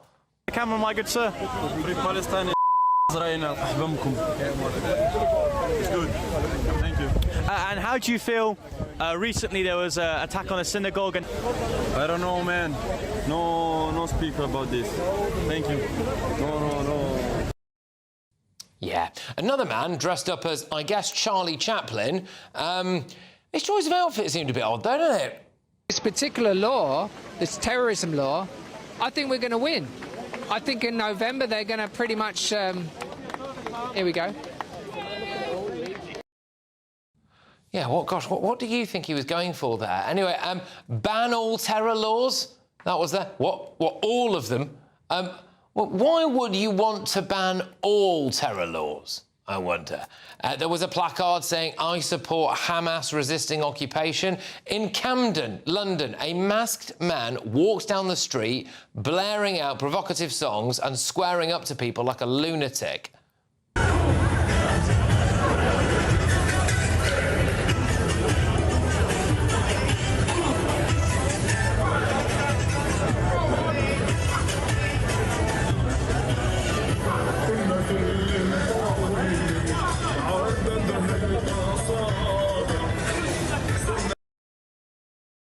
It's just nuts, isn't it? And today, this video emerged of what appears to be your typical posh North London lefty woman cutting off ribbons for the hostages. I never understand these people who video people. What's your name? What's your name? Feel so proud of yourself. What's your name? No, you're not going to do this. Not going to do what? I'm not committing a crime. Yes, you are. You're doing something that is... If I am, then call the police. You call the police and you let them know that you have an issue with this. You disgusting little human being. You're disgusting. How? Yeah, I mean, I think she is. And tomorrow, October the 7th, the anniversary of the mass slaughter of Jews by an Islamist terror group, students across Britain will march on their campuses in support of Palestine. They're due to take place in Glasgow, Birmingham, Sheffield and at least 3 universities in London. Hey, I'm really looking forward to Gary Neville's video calling out that behaviour, aren't you? I mean, this needs to be stopped. We've had mass arrests. I think another good place to start would be mass deportations. Let's get the thoughts of my panel. We're going to go across now to Express columnist Carol Malone, journalist Benjamin Butterworth and Reform's Sir Jake Berry. Carol, can I start by talking specifically to you about one of those clips that we just saw there, about that kind of posho North London lefty woman going around cutting ribbons off for the hostages? What kind of despicable behaviour is that? I'm wondering why we blanked her face out. I think everyone should know exactly who she is and what she's doing. I mean, it's just appalling. You know, these people, you know, I don't know what they think this government can do to stop what's happening in Gaza. Starmer can't do anything. What do they think Jews in this country can do to stop what's happening in Gaza? They can't, but yet still they're being victimised and 2 were killed last week on the back of this. You know, and what shocks me now is this government has normalised anti-Semitism on our streets. They have normalised this kind of behaviour from people just like that woman. You know, you said that on the marches they're shouting, long live Intifada. They're openly cheering the deaths of 2 Jewish men last week, and yet they are getting away with it. Nothing is happening to them. If this was the people that Starmer calls the far-right thugs, as we saw in Southport last year, they'd be not just arrested, they'd be charged, they'd be in court and they'd be in jail by now. But how many of the people who were arrested last week, 500 people at the weekend, how many of them have actually been charged, I wonder? How many of them are going to go to jail? I'm guessing not very many of them. But, you know, this government has made a choice now. You know, this country is divided now because of the stance Starmer's in action. He's got a government full of pro-Palestinians who will not allow him to protect Jews in this country. And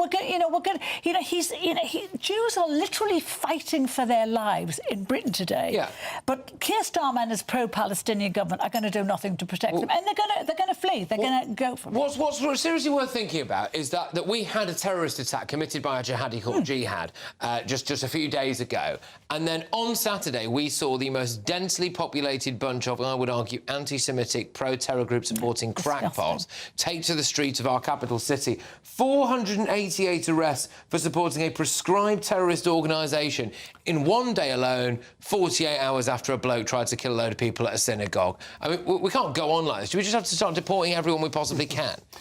Well, I mean, it's very crass, isn't it, particularly when you have a nationally significant terrorism attack against Jewish worshippers in Manchester, to then go out and do this sort of protest.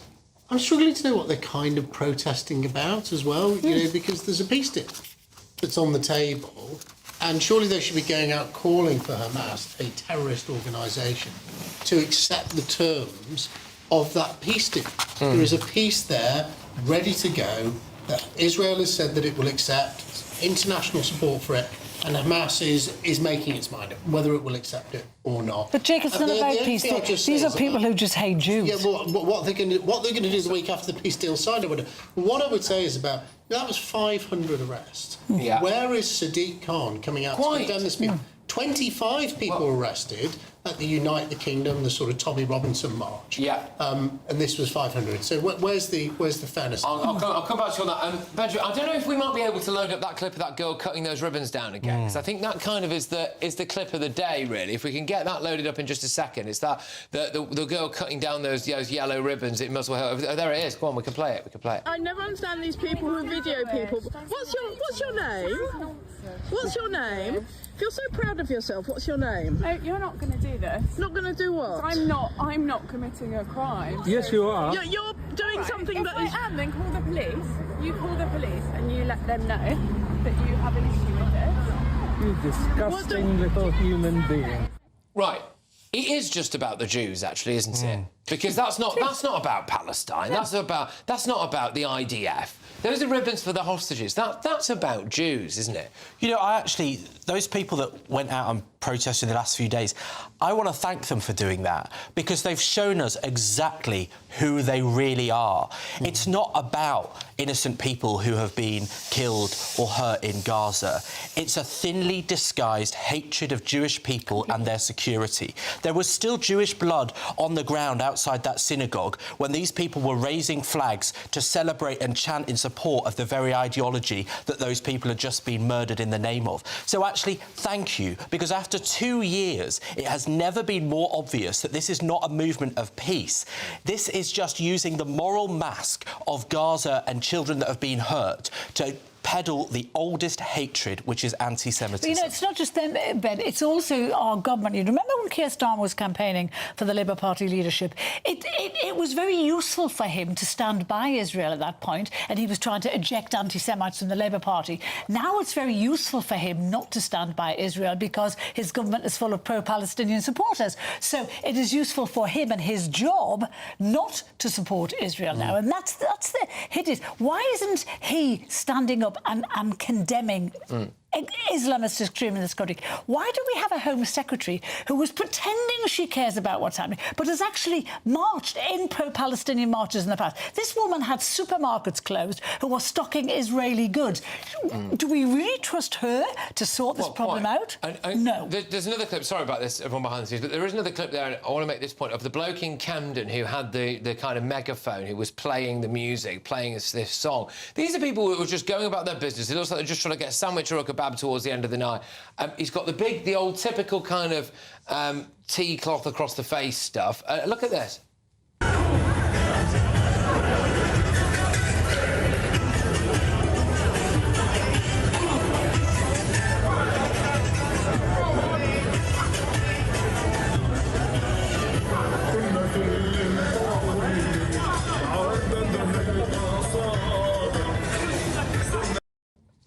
This is everywhere. It's just a load of people just trying to order a sandwich after a night. nutter just turns up, starts blasting out, which, by the way, one source has told me is a song that is used by Hamas, and just starts screaming in people's faces. But they can get away with it because they're being allowed to. But the guy's just a thug. This is rent-a-mob. The guy's just a thug. These aren't people who really care about what's happening in Gaza. These people who just like going out and, you know, and being thuggish. You know, this is rent-a-mob stuff. We shouldn't tolerate it. And ultimately, as a country, our government should say that we stand with countries who share our values. Israel is a democracy.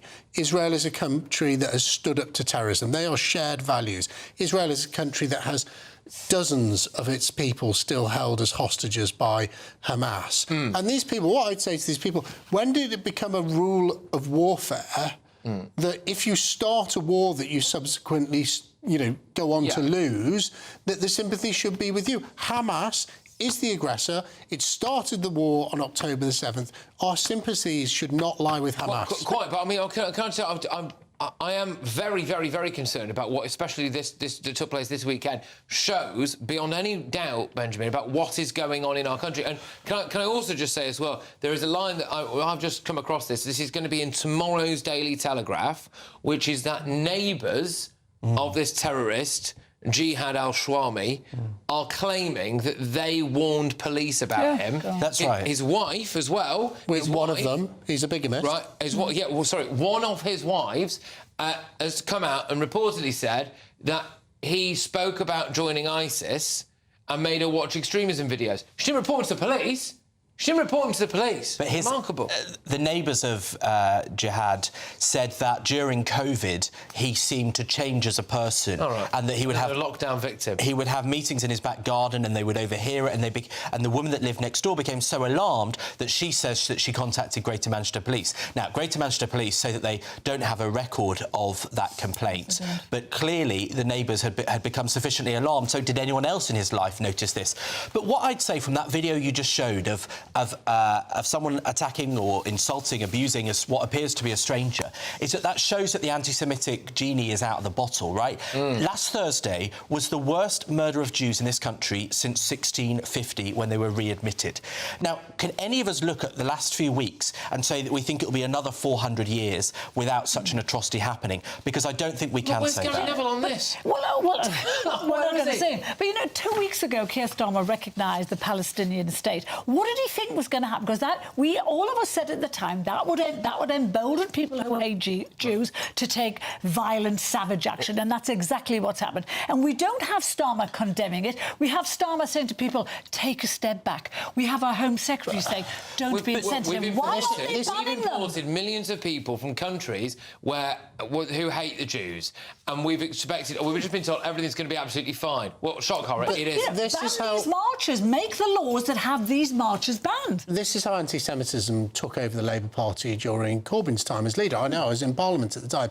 They didn't come out and say, we are an anti-Semitic party, even though they were found to be in an independent report. It was just that they tolerated it. It was a bit of nudge, nudge, wink, wink, it's all right in the Labour Party. And I think that, to some extent, has been mirrored by the messaging of Keir Starmer's government. You have the recognition of Palestine, which is a reward to Hamas for this appalling terrorism act committed on October the 7th. You have a failure of our Prime Minister and ministers to call out this thuggery and hate marches that we see on the streets nearly every single week. They are, you know, by default, encouraging anti-Semitism, I believe. Just before we go to the giveaway, I just want to put something to Benjamin. There is another clip. There's the bloke who appears to be a foreign guy who is asked about, you know, he says F Israel. I don't know if we might be able to bring it up. F Israel. And then he's asked quite categorically about what do you make of the Jewish people that were killed. Right, here it is. Have a look at this. Camera, my good sir. Palestine. It's good. Thank you. And how do you feel? Recently there was an attack on a synagogue. And I don't know, man. No speak about this. Thank you. No. What benefit is that bloke to Britain? Well, there's certainly a selective muteness. The only point I would make is that you talk about sending back to countries that they may or may not have come from. Actually, the truth is, and the ribbon cutter illustrates this, white middle-class people have been what have put this in the mainstream. Yeah. And so the idea that it's people from other countries that have driven this, actually, you know, there's a lot of people who look like us that have found a tolerance. But Mr. Jihad was originally from Syria. At that march on, a lot of the people on the march on Saturday were hiding behind the thing that was saying it's because of genocide. Well, not anti-Jewish, it's because of the genocide that's happening.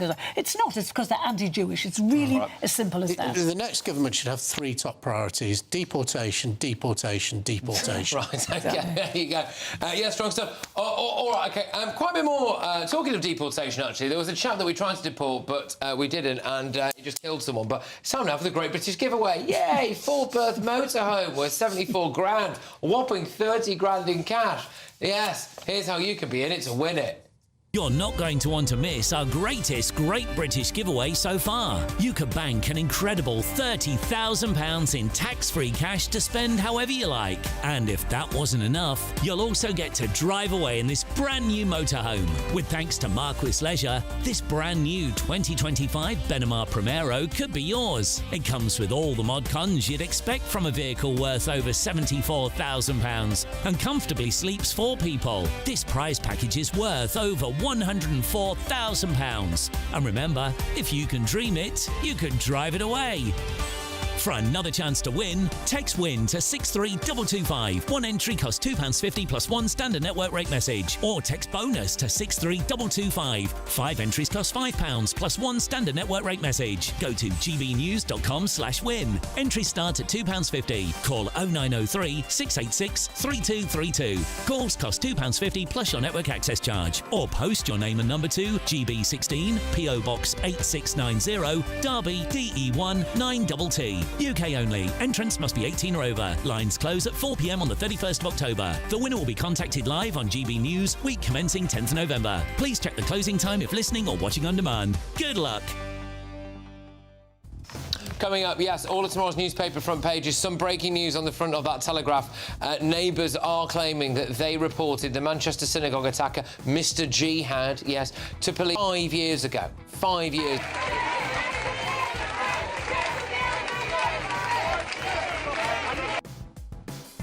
Oh, yeah, the Swedish eco-dwarf is back out and about. We're going to be talking about all of that. But before that, I'll reveal yet more evidence that our asylum system is completely broken. Vile thug. We wanted to deport him. We couldn't deport him. What did he do? He got a machete out and he killed someone. A classic of the genre. Stay tuned.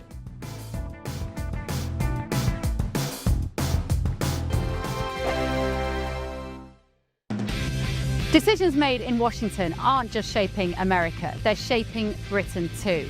From migration to global security, from crime to health. Whatever happens in the White House today will be felt in your town or city tomorrow. That's why The Late Show is live from Washington, D.C. Cutting through the politics to show you what it all means for Britain. The Late Show live every night at midnight. Only on GB News, Britain's news channel. Every Sunday from 11, join Michael Portillo. There will be topical discussion, looking at the week before and the week to come. So kick back and relax at 11 a.m. on Sundays on GB News with me, Michael Portillo. GB News, the People's Channel, Britain's news channel. GB News Breakfast, every day from 6 a.m. So, it is really, really tough, but it's also tough for people who are blind, people who are like pushing buggies, wheelchair users. I mean, my late father was a wheelchair user, and, back in the day, we'd have to sort of get him off the road, and then we'd be in the road, and then we'd have to get him back up onto the pavement again. And that's a big price to pay for somebody who's not prepared to walk around the block and think they have the right to, park on the pavement. Maria, how do you think it should work? Do you think this needs to be a national ban on pavement parking, or do you think it should be led by councils, so councils decide area by area where you're allowed to park? I think it should be a mix. I think what we should do is have a blanket ban on pavement parking, and then what councils can do is, there's certain roads, there's one here in Exeter where the road is very narrow and the pavements are very wide. I'm not quite sure why. but, it's perfectly safe to park on there. So, like, a street like that would be fine. And I think one of the problems at the moment is legislation. It's just so unclear because there's this rule which says that you must not park on the pavement in London and Scotland, but you should not do it elsewhere. So it becomes a bit of a moral maze. And I think that, just to make that clearer about what people should do, because a lot of people sort of think, well, I can do it. And of course, traffic wardens can't do anything about it. GB News, the People's Channel. You want to know what's really going on in the corridors of power? Labour don't know what to do with you half the time, and that makes you quite lethal in the chamber. Get behind the headlines with Chopper's political podcast. Join me, Christopher Hope, as I sit down with the great and the good of British politics. We'll see where this ruling takes us. These are the stories shaping our nation. Chopper's political podcast, available now on all platforms. Listen in and stay ahead.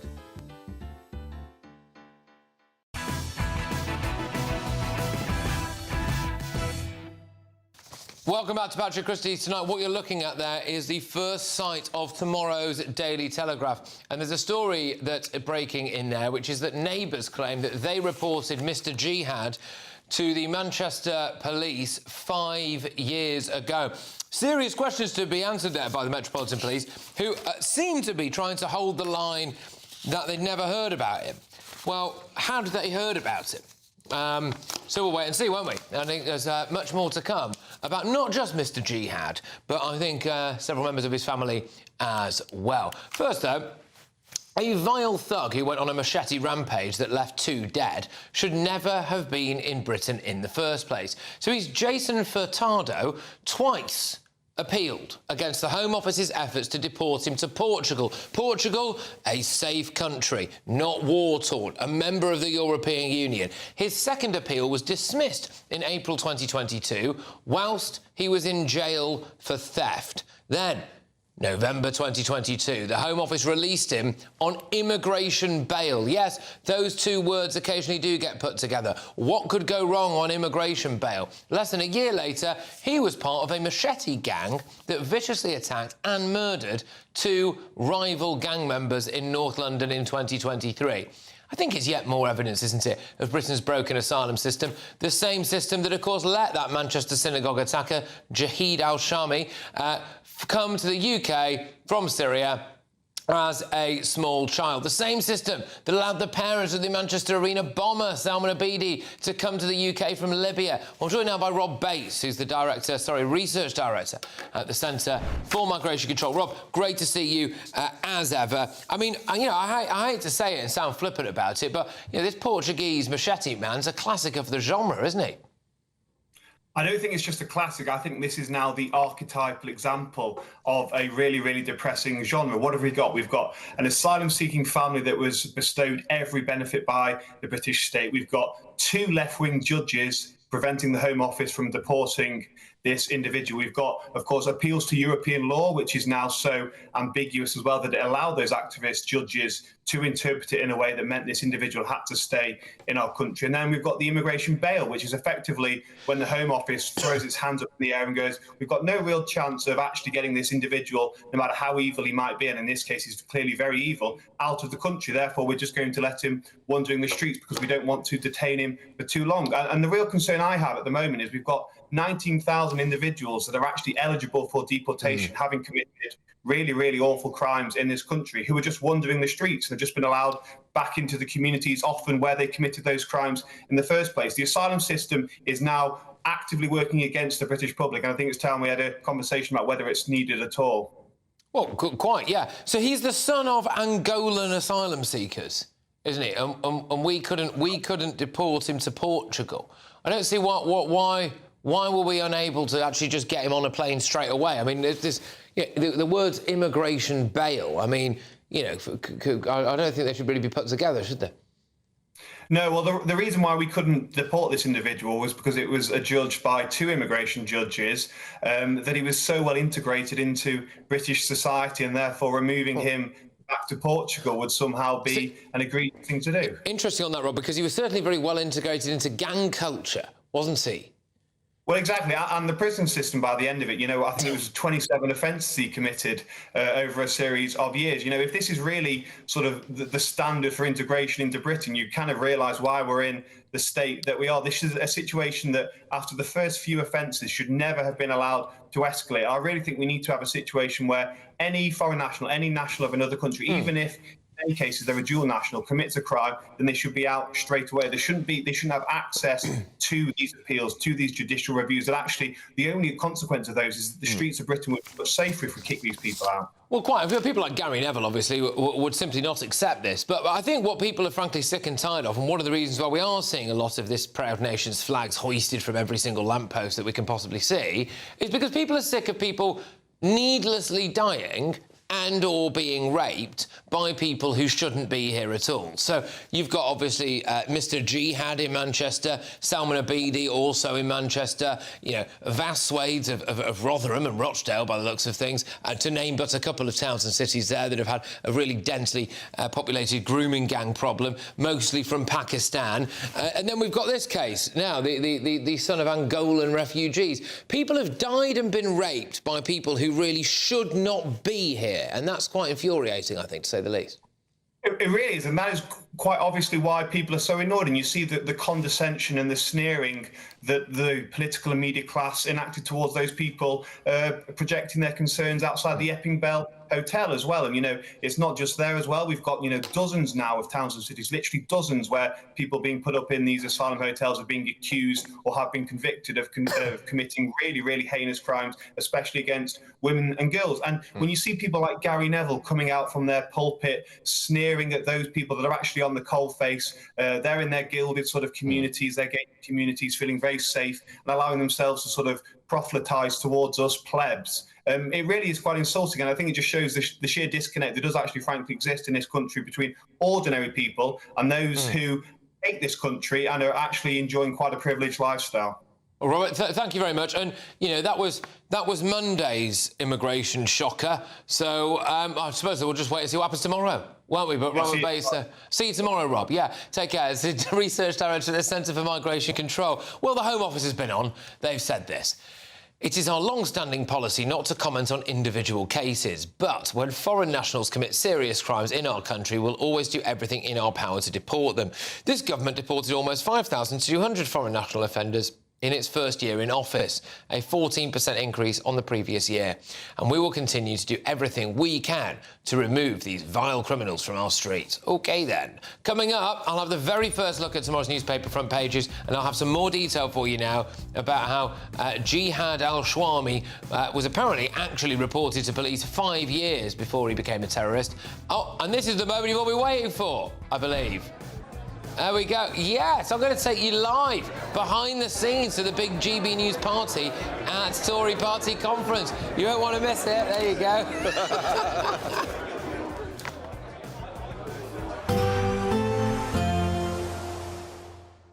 I forecast a perfect holiday in the sun. Weather looking good then? For sure, and no worries about our travel insurance. All Clear Travel Insurance sponsors GB News Travel Destinations Forecast. It's a bit of a mixed picture across the Mediterranean over the next couple of days. Plenty of showers around for the Canaries as we head through Tuesday afternoon. Perhaps some fairly brisk winds too. But for much of Spain, Portugal, southern parts of France and Italy, there'll be plenty of sunny spells on offer. However, for the Balkans, a lot of wet weather around, perhaps even some snow over the mountains. So definitely feeling a little bit cooler here with some brisk winds too. There is going to be more sunshine on offer as we head through the rest of the week, and temperatures quite widely into the 20s for most of us. All Clear Travel Insurance sponsors GB News Travel Destinations Forecast. Hello there, good evening. Welcome to your GB News weather update from the Met Office. Over the coming days, high pressure is set to dominate our weather, which means many areas will see dry and settled conditions, though we can't rule out some light rain at times. And we'll see that light rain start to push into the far northwest this evening as frontal systems edging closer. A fair few isobars on the chart here too, so quite blustery at times, but otherwise high pressure sitting to the south, which means staying mostly dry, though we'll see some thicker clouds start to edge into Wales, southwest England. This could produce some odd spells of drizzle, particularly around hilly areas.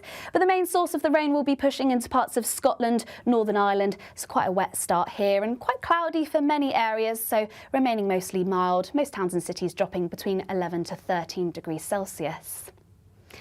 So once again, it is set to be another wet start across Scotland. It still could be fairly blustery around western coast, though those winds will ease away through the course of the day, perhaps seeing some brighter spells to the very far east of Scotland. Across Northern Ireland, once again, plenty of low clouds, some light outbreaks of rain. This will also start to push into northwestern parts of England.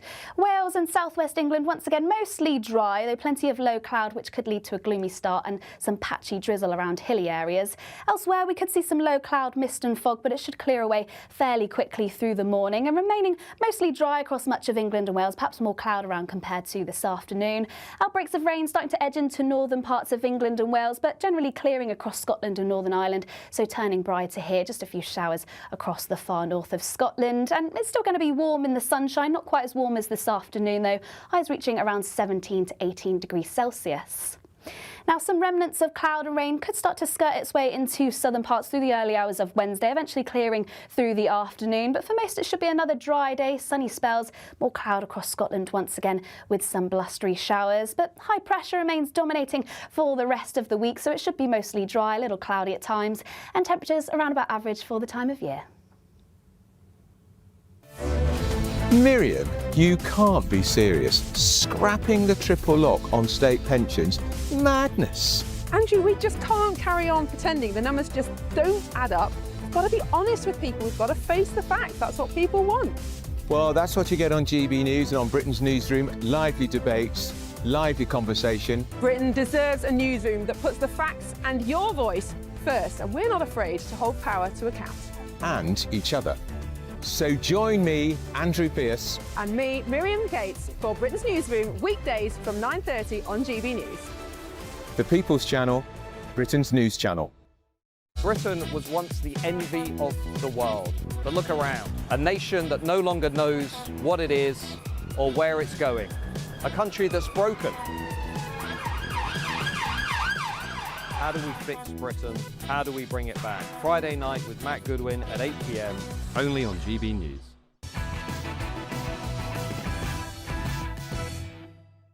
Welcome back to Patrick Christies tonight on GB News. Let's give you the first look at tomorrow's newspaper front pages. The Eye, UK Gaza protest going ahead today on the anniversary of October 7th massacre. Yeah, so look, I hope you don't think I'm treating you like you're thick here. These are tomorrow's newspapers, so when they say today, that's what they mean. So we're going to get protests on the memorial of October the 7th. Keep it classy, Gazans. Go to the Daily Telegraph. MI5 kept in the dark in China spy trial fiasco. They've also got the story there about neighbours of the Manchester terrorist raised fears to police. The Daily Mail, biggest phone gang smashed. Police hold kingpins who sent thousands of stolen mobile phones to Hong Kong. And there you go. And then we go to the Metro. Time to call your lawyer. Kingpins held in raid smuggled up to 40% of all handsets, snatched in London to China. Right, OK. Look, let's just deal with this terrorist thing. So basically, the police are trying to hold the line. Oh, sorry, no, I'm being told this. I apologise. I forgot. We're doing this, and rightly so. There were rumours that there were empty seats in the main conference hall at the Conservative Party conference. But one place that is bouncing is the GB News party. GB News political editor Christopher Hope joins us now. And Miriam Cates. And somebody else is about to join the fray as well. Chopper, over to you. Are you having fun? Patrick, here we are. We are here at the Fly the Flag party, which is doing great stuff here for GB News with Miriam Cates. Miriam, are you enjoying yourself? Absolutely. I think it's the hottest ticket in town here. It really is. We've left the busyness of the room next door to Fly the Flag. This time last year, Patrick, you were here, weren't you, going on the queue with your microphone. But there's a real feeling, I think, despite the kind of gloominess of the party in the polls and the gloominess of the conference hall, the empty seats you saw earlier for Mel Stride's speech, there was a kind of an upbeatness, I think, which only GB News can channel. Do you agree, Miriam? Absolutely. There's a queue around the block. There's a waiting list. Everybody wants to be here. It's a very good atmosphere. Everyone's got a flag. We're calling these the Gary Neville memorial flags for you, Patrick. We're waving them for Gary Neville. He's a bit miserable about flags. We're not miserable at all at GB News, are we, Miriam? Absolutely not. Exactly. So we're doing our best here to have a good time. It's hard for, I think, for the Tories. They are behind the polls. Tomorrow's a big day again for the party. Well, I was talking for GBNews, the Kemi Badenoch, but they're doing their best to put a smile on their faces, and we'll do it too here. Absolutely. Well, hey, enjoy it, have a great time, and yeah, just have one for me, won't you? Take care, everybody. Thank you very much. Well, that's it, the GB News party at the Tory party conference. Christopher's been waving a flag everywhere he's been going. Labour conference. He's just about to blind Miriam there with that flag. I know. That'll be the story of the night, wouldn't it? Well, let's do what's on the front of the Telegraph. So, police basically have been accused of being made aware of this Manchester synagogue jihadi 5 years ago, and not a lot was done about it, if anything. Police are still trying to maintain the line that they don't that this isn't true. So, well, that's not quite the line they're maintaining. So the allegation in the paper is that 5 years ago a concerned neighbour phoned 999 and reported their neighbour they were concerned about he was a radical Islamist person. The line from Manchester Police is that this individual was not known to terrorism police. We know he was known to the police because he was on bail for rape when he carried out this attack. So this was a known individual to Greater Manchester Police, but apparently not, quote, the terrorism police. I understand that Greater Manchester Police are saying they can't find a record of this 999 call. We shall wait and see. Most 999 calls are recorded. Whether they kept for 5 years, I don't know. Yeah. But, you know, this is a really big question for GMP, Greater Manchester Police, about whether he was known as a terrorist or not. Why was this guy on the streets? He was bailed for rape. It's also another shot in the eye, and I was going to say this, for whatever that bloke is who used to be in charge of MI5, who came out recently and did this whole spiel about the rise of the far right and how awful the far right is, then right at the end, just lobbed the line in there going, but of course, like 90% of our problems are jihadi terrorism. Yeah, of course. You know, and here we are now. Here we are. Mr. Jihad slipped through the net. Yeah, I mean, how many Jews have blown up, you know. Yeah, no acts of terrorism carried out by the Jewish community. Exactly.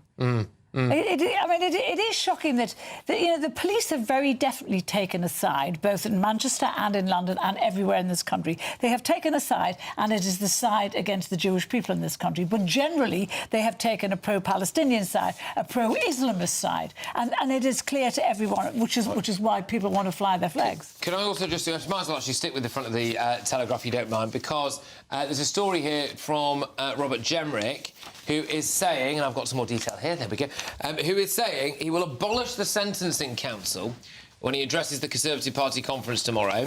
He's the Shadow Justice Secretary. He's going to sack activist judges who tackle the pro-migrant bias.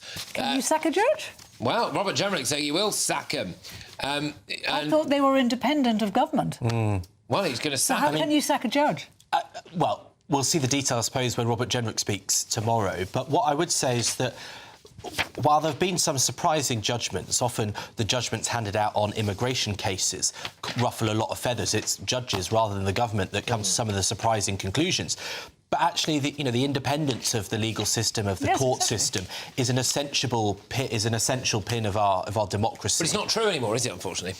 Well, it is true, because that's why, if it weren't, you'd have government having different results, right, if it weren't independent. The question is whether the independence is appropriate conclusions, but it's not whether it's independent. Sorry, I mean, I get what you mean about being independent. I mean, what I'm trying to say is there's a massive left-wing bias. But it's partial. You know, the legal system in this country is now partial, and it's partial to left-wing issues, and that is dangerous. If only Rob Jenrick had had the opportunity to do something about this during his 14 years in government. What I find amazing about this, well, interesting you say that, Ben.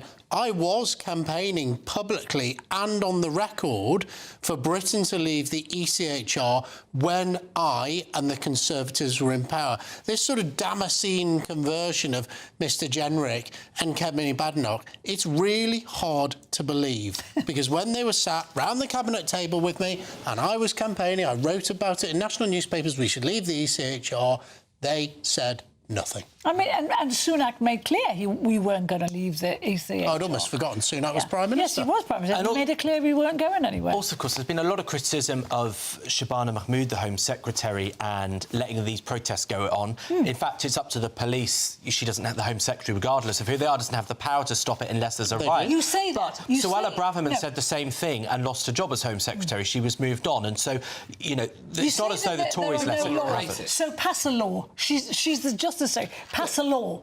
Well, yeah, I mean, also, that's what the government is proposing, to change the law so that you can't have constant repeat protests. Yes, fine, but what they're quite cleverly doing in that is that I think that would also outlaw protests from people demonstrating outside migrant hotels and things like that. So, basically, because the pro-Palestine lot keep going out with swastikas and calling for intifada, that means that maybe a lady who wants to put a pink shirt on and go and protest outside a migrant hotel can't do that either. But more on that as we get it. Anyway, spokesman for Greater Manchester Police, this is we're back now with Mr Jihad, right? So, spokesperson for Greater Manchester Police said, we are aware of reports circulating which suggest Jihad al-Shami had previously been reported to police due to concerns over possible extremist behaviour. This is inaccurate. We stand by the previous statement, that Jihad al-Shami was not known to counter-terror policing. Obviously, there you go. Yeah. Interesting. However, they were asked if any other family members were known to counter-terrorism police, and the police said that it was something they were looking into. So we'll just have to wait and see. Distinctly heard them open they opened another pack of donuts as they issued the statement. They couldn't have looked at it at the same time. Found out. Yeah, was it Mrs. Jihad? Was it Little Jihad? I don't know. Anyway, coming up, all of the rest is tomorrow's newspapers. Stay tuned. In the GB Newsroom, we bring you the news as it happens. With our team of dedicated journalists across the UK. We're ready to keep you up to date with what's happening every half an hour, every single day. Bulletins here on GB News. The People's Channel. Britain's news channel. I'm Tom Harwood. This is GB News, Britain's news channel. Britain's Newsroom. Weekday mornings from 9:30. There's an interesting story, Charlie, in the Daily Mail. A two-year report that claims racism in the UK countryside is getting worse, with abuse normalised and tolerated. What do you think of this academic research? Rubbish. Well, it's a load of old bunk. Yes. 2 years, as you say. 2 years to interview how many people? 115. It took 2 years. Very scientific. And this is where, people often ask about, what you do when you go to university, or the tuition fees that people have been paying. University of Leicester, where this report was undertaken, have funded this 2-year holiday spree by the sounds of things, and cobbled something together at the end. 115 people, that's nobody. But they've asked the question about, do you feel that the countryside is effectively exclusive in any kind of particular way? Well, let me read this out. The report also claimed that non-verbal cues, such as incessant staring and unfriendly body language, made individuals from ethnic minority backgrounds feel unwelcome. And no Wellington boots. That's probably what they were staring at, yes. Walking shoes. I'm a man of a certain vintage. I've never owned a pair of walking shoes. I haven't got walking shoes. I've got Wellington boots. I've never owned a pair of walking shoes. I've got a pair of wellies. Well, there you go. A pair of trainers. So we'd both be OK in the countryside. It does not impede on your appreciation of the countryside having walking shoes or not. Well, it depends how far you have to walk. It's pathetic. Haven't these universities got better things to do? Well, you would have thought so. But the idea that, the countryside is now all of a sudden racist, or the rural communities in our great countryside is all of a sudden exclusive, as I say, it's ridiculous. GB News, the People's Channel. I'm Michelle Dewberry, and this is GB News, the People's Channel. Westminster, the ultimate clique. And you're fighting like rats in a sack. But here on the Camila Tomminy Show, we ask the questions the establishment media is too scared to ask. OK, let me ask you a straight question, because I know you're a straight-talking politician. Whether it's net zero, illegal immigration or law and order, nothing is off limits. You had the power then. Yeah, as I and say, now you've lost it. That's the Camila Tomminy Show, a politics show that's fearless. No, let me finish my question if you don't mind, because it is my show. Sundays at 9:30, only on GB News, the People's Channel, Britain's news channel.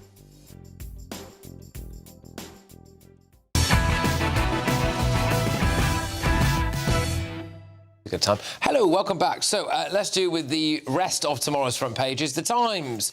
Tories promise stop and search blitz in crime hotspots. Yeah, well, that would be nice, wouldn't it? Also, the Prime Minister is very angry, apparently, at student protests to be held on October the 7th. I bet he is. The Daily Mirror.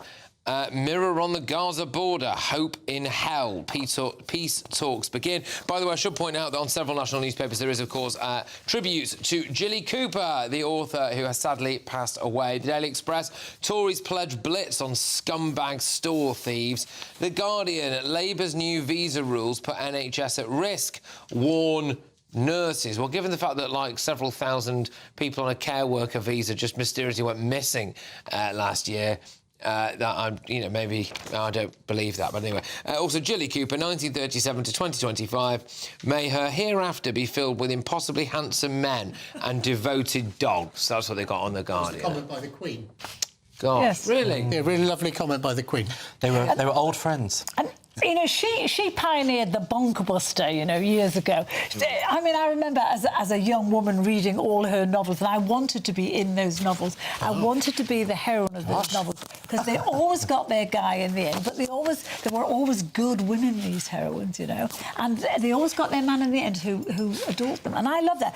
The Happy Ever After, because she was married for all her life to her husband, Leo, who died a few years ago. She said she was faithful to him. Everybody said, was she a girl around town? No, she was not. She was very much faithful to her husband. And this is a sad way for her to go. She was interviewed, just the clip you have there is not too very long ago, and she's had a fall. And what a way to... It's a terrible way to go for a life force like her. Yes, I mean, I liked Rivals, which was on television recently. So good. Gripping stuff. Second series. Just reminded me of a Britain that no longer exists, but we don't need to make it all about that, do we? Well, no, that's the countryside for you, Patrick. Yeah. It's all happening in the countryside. Rampant, isn't it? Rampant. Yeah. Apparently. What else to do? Apparently. What else to do? It wasn't like that in Cheshire, as far as I'm aware. You were going to the wrong place. Clearly where Gilly would lived, it was absolutely like... But yeah, I mean, look, she was an absolute... legend. Yeah, legend, yeah, exactly. OK, so, you know the Gaza flotilla that Greta Thunberg and a load of other kind of Christies were on? Well, anyway, she's been released from Israeli custody and she's gone on holiday to Greece. Yes, of course. Let me be very clear. There is a genocide going on in front of our very eyes. A live-streamed genocide on all of our phones. No one has the privilege to say we are not aware of what is happening. No one in the future will be able to say we did not know. Very happy little girl. God, she'd be a dull guest at a dinner party, wouldn't she? She's the most irritating creature on the planet, is she? Finally, I'm beaten. She's so... Imagine, Greta's arrived. You just go. Out the nettle wine and then, You go to the toilet and get the stay tofu there. on the hole. Yeah. She's just a... Serve up a placenta at the table. She's just a propaganda pixie for Hamas. That's the truth of it. He's been trying to use that phrase all night. He said, this you said earlier, this is my new phrase for her. I do prepare for the show. But I would just point out two things, by the way. The other people on that flotilla referring to her as she's just a 22-year-old girl, they can't touch her. She's not a girl, she's a 22-year-old. Yes. Yeah. But if you're a 22-year-old in Israel, then you don't have a choice but to go and risk your life to defend the existence of your people and your country. So don't try and say, oh, she's only young. People that age in Israel are having to fight for their country and they don't have a choice about it. And the other bit is, she says there's a live-streamed genocide. Well, 2 years ago, I went to the Israeli embassy and watched 45 minutes of unedited footage from GoPro cameras that Hamas terrorists filmed as they murdered and tortured Jewish people. That was a live-streamed genocide, not what's going on with a war that Hamas is losing. Exactly. Yeah. Well said. I mean, she's just... it's also, there are some other videos that we haven't got time to play to you now of some of the Brits who were on this flotilla coming back to the airport. I think they're landing at Heathrow. And they come out, they've got the usual stuff, all the cafes and all that. People there at an arrivals point at Heathrow Airport go, free Palestine, yeah, well... Seriously, I mean, that's the first thing that people are seeing now when they come to Britain. Yeah. It's just nuts, isn't it? Yes. And she wanted to get arrested in Israel. She was saying, I'm a Swedish citizen. We weren't going to let her in, were they? Well, no, but she wanted to get... I think they should. He's right. She's a propaganda pixie. Yeah. That's all she is now. I tell you what, I know plenty of Israelis that say, no, let her in Gaza. Let her see how they'll actually treat someone want a woman who behaves like that. Well, didn't it turn out... I saw a video, I don't know whether or not it's entirely real, but they didn't appear that they'd actually brought a huge amount of aid with them. There was a story saying exactly that. No way to talk. What's the point? Where is the food? Look like she's just done the big shop. Maybe she's going to turn up and say whatever the problems you think you've got, the biggest threat is climate change. Yes. Well, yeah. Oh yeah. Well, right. Okay. When we come back, we're going to be picking through all of tomorrow's newspaper front pages. Apparently, there's some kind of new doctor's strike that's going to cheer you all up. Yay! Fantastic. Stay tuned.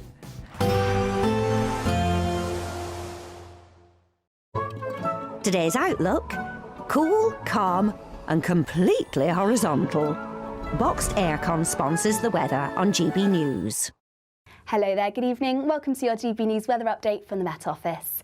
Over the coming days, high pressure is set to dominate our weather, which means many areas will see dry and settled conditions, though we can't rule out some light rain at times. And we'll see that light rain start to push into the far northwest this evening as frontal systems edging closer. A fair few isobars on the chart here too, so quite blustery at times, but otherwise high pressure sitting to the south, which means staying mostly dry. Though we'll see some thicker clouds start to edge into Wales, southwest England. This could produce some odd spells of drizzle, particularly around hilly areas. But the main source of the rain will be pushing into parts of Scotland, Northern Ireland. It's quite a wet start here and quite cloudy for many areas, so remaining mostly mild. Most towns and cities dropping between 11 to 13 degrees Celsius. So once again, it is set to be another wet start across Scotland. It still could be fairly blustery around western coast, though those winds will ease away through the course of the day, perhaps seeing some brighter spells to the very far east of Scotland. Across Northern Ireland, once again, plenty of low clouds, some light outbreaks of rain. This will also start to push into northwestern parts of England. Wales and southwest England, once again, mostly dry, though plenty of low cloud, which could lead to a gloomy start and some patchy drizzle around hilly areas. Elsewhere, we could see some low cloud, mist and fog, but it should clear away fairly quickly through the morning and remaining mostly dry across much of England and Wales, perhaps more cloud around compared to this afternoon. Outbreaks of rain starting to edge into northern parts of England and Wales, but generally clearing across Scotland and Northern Ireland, so turning brighter here, just a few showers across the far north of Scotland. And it's still going to be warm in the sunshine, not quite as warm as this afternoon though, highs reaching around 17 to 18 degrees Celsius. Now, some remnants of cloud and rain could start to skirt its way into southern parts through the early hours of Wednesday, eventually clearing through the afternoon. But for most, it should be another dry day, sunny spells, more cloud across Scotland once again with some blustery showers. But high pressure remains dominating for the rest of the week, so it should be mostly dry, a little cloudy at times, and temperatures around about average for the time of year. Today's outlook: cool, calm and completely horizontal. Boxed Aircon sponsors the weather on GB News. Welcome along to late edition super set of front pages for you. So the Prime Minister's very angry at students protesting on October the 7th. They're pro-Palestine students. I wonder what Gary Neville will make of that. But anyway, there we go. Also, there is a whiff of a scandal brewing here about Greater Manchester Police, dare I say it, because it looks as though neighbours reported the jihadi from the Manchester synagogue attack to them 5 years ago. And I think we're probably going to talk about what's going on at the Tory conference. Spoiler alert, nobody's there.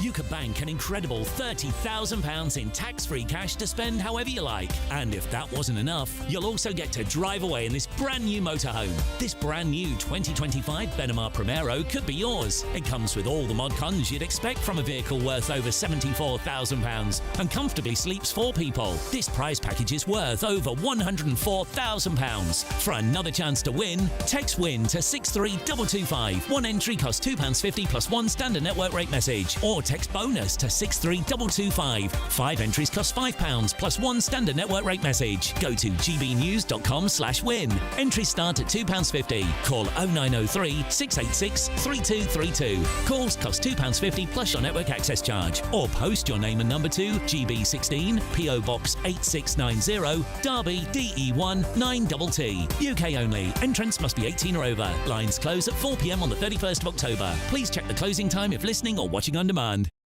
Westminster's full of talk, but out here, it's the real world. Am I allowed to talk now? No, that's it. This is where it matters, real people and real lives. That's what politics is all about. In fact, this Trump made a good start. No. Straight answers, no spin, and just a couple of pints. How many fingers have I got up? About 10. So join me for Lee Anderson's Real World every Friday at 7 p.m. only on GB News. The People's Channel, Britain's news channel.